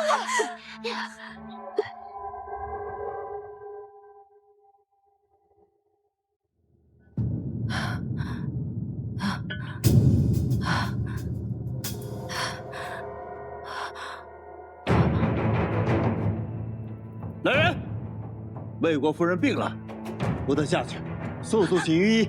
是。大都督，放开我！大都督，大都督，给我退下！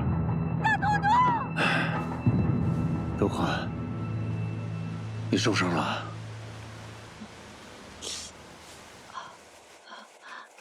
委屈你了。切不委屈。我早知道就会有今日，怎会委屈？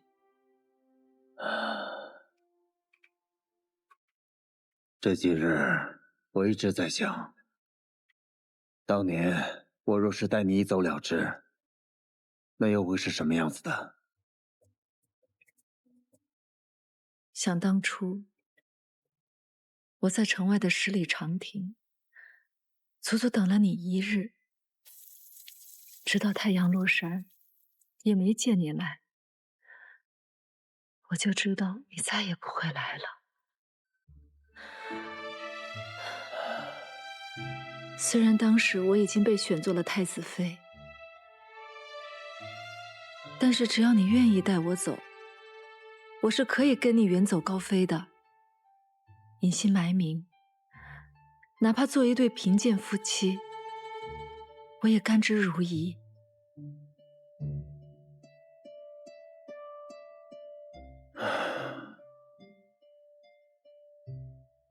是我辜负了你。不，我也知道，你上有高堂老母，下有弱弟幼妹。若你真的带我一走了之，那就是满门抄斩的大罪。我如今罪孽深重，可是只要想到和你在一起的日子，哪怕是偷来的，只要能和你在一起，不管别人骂我还是唾弃我，我都是那么的高兴。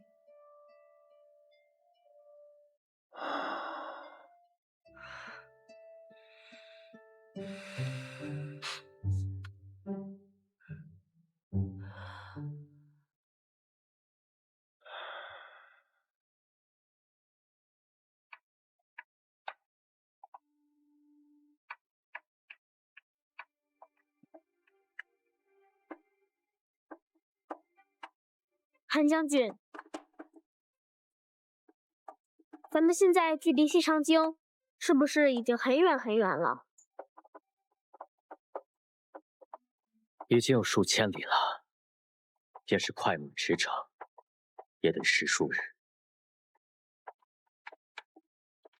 母妃最后跟我说的是，阿泽，你快逃，逃得越远越好。可是韩将军，我不想再逃了。我是太子的长子，我是国朝的太孙，但现在我每日都像老鼠一样东躲西藏。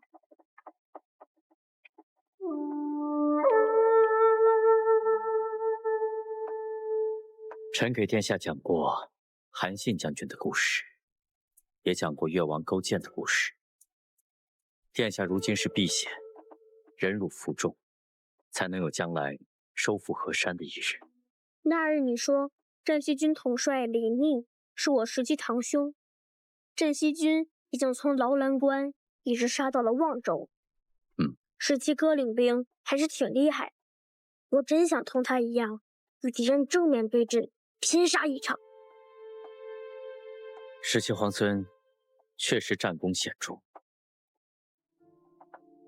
但镇西军原是府兵，裴贤与先太子并不亲近。殿下如今身份贵重，哪怕是血脉至亲，也不能轻易相信。何况梁王殿下还被孙敬扣在西长京，只怕李逆有所顾虑，所思甚多。韩将军，那我们什么时候才能回到西长京呢？定有那日的。臣一定护送殿下重返西长京，浩浩荡荡，堂堂正正。自从孙敬起兵，我离开平凉后，就再也没有这样一个下午可以如此安逸。能与知己在屋檐下赏雨的这份闲心，更难得。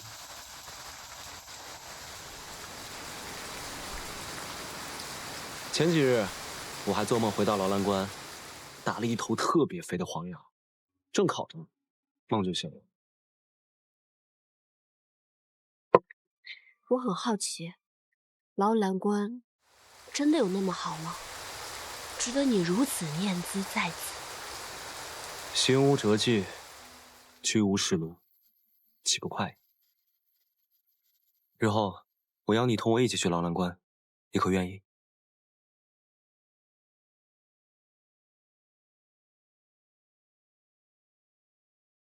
你明明知道这是梦，树欲静而风不止。17郎，你以如今的身份，还能抛开一切，重回边塞，过那样的生活吗？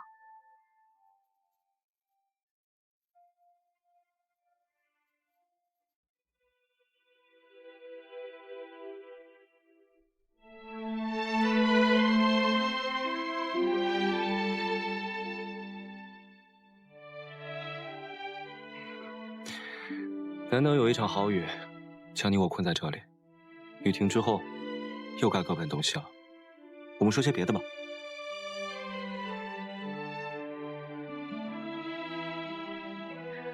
好，那就说说你吧。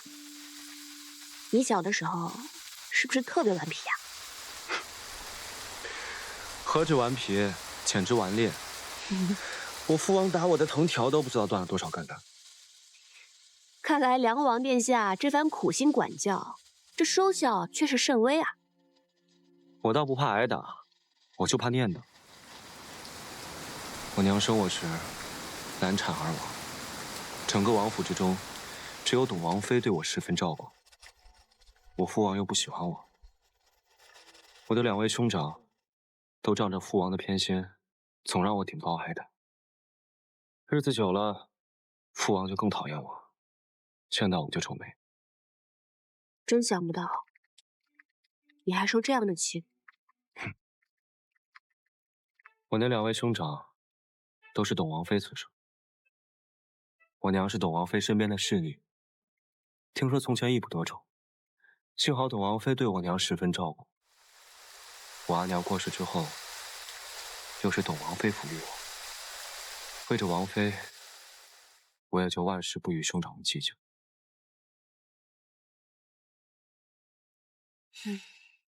你是一个心善的人，别人对你好一分，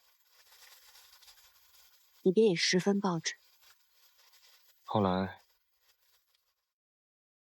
董王妃病故了，我在家中了无牵挂，也厌倦了在京都的生活。我宁可戍边保家卫国。于是我就想了一个法子，去了劳兰关。我走的那天，我父皇跟兄长们都特别高兴，只有奶娘一个人流着眼泪送我。奶娘呢？现在还在王府吗？她年岁大了，我一离开王府，便将她送回老家，安享天伦。也幸好离开了京都，只是许久未见，不知她是否康健安好。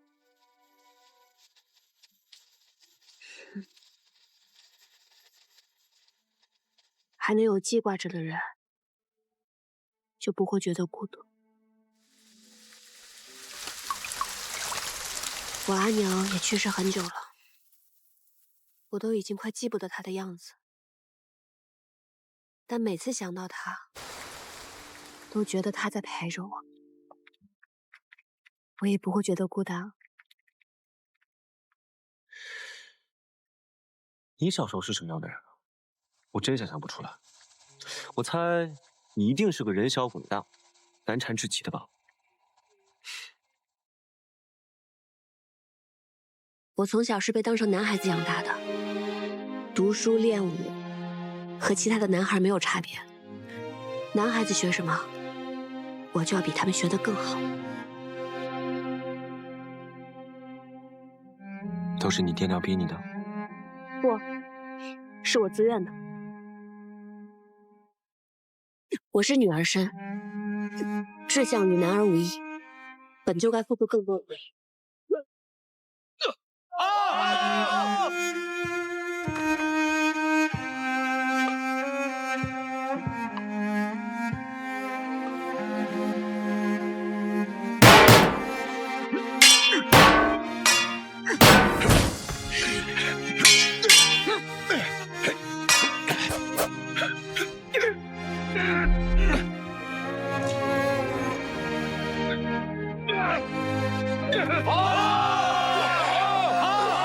都是起3更，睡5更，要比旁人流更多汗，甚至流更多的血。有时候太累了，受伤了，即使十分辛苦，也会默默忍着，更不愿意让任何人知道。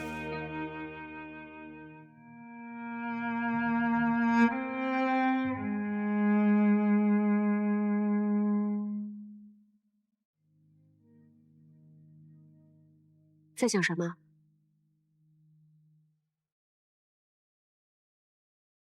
我在想，要是我们早些认识就好了。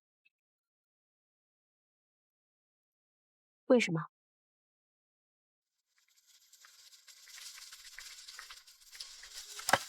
这样我们就能一起练武，一起读书，一起打仗，闲来无事，还能像这样聊聊天。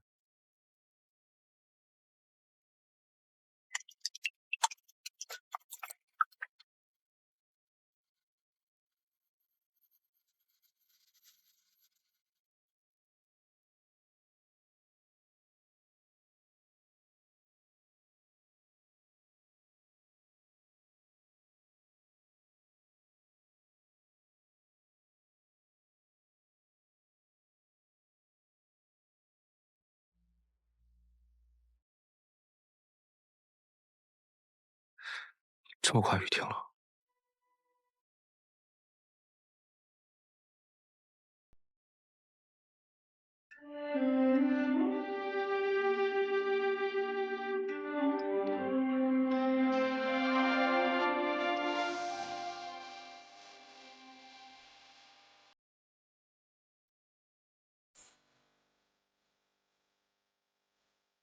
如果我回去吧。好。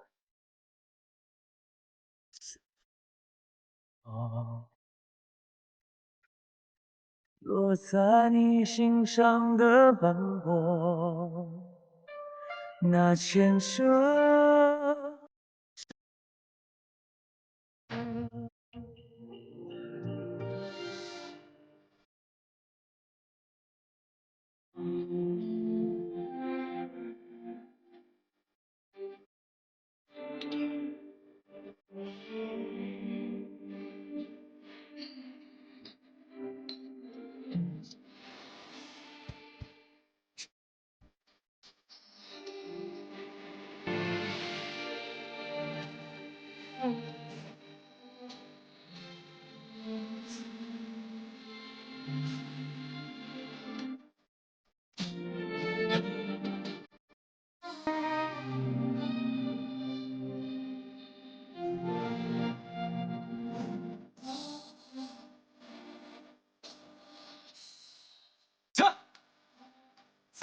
送君千里，终须一别。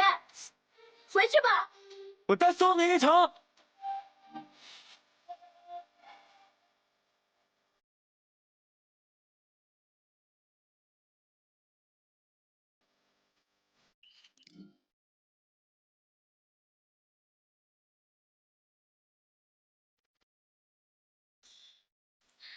白莹，这20年来，我从未有过今日5号这般安宁喜乐。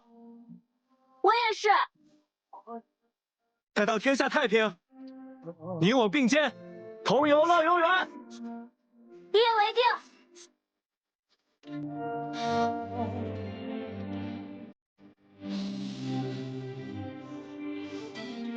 上。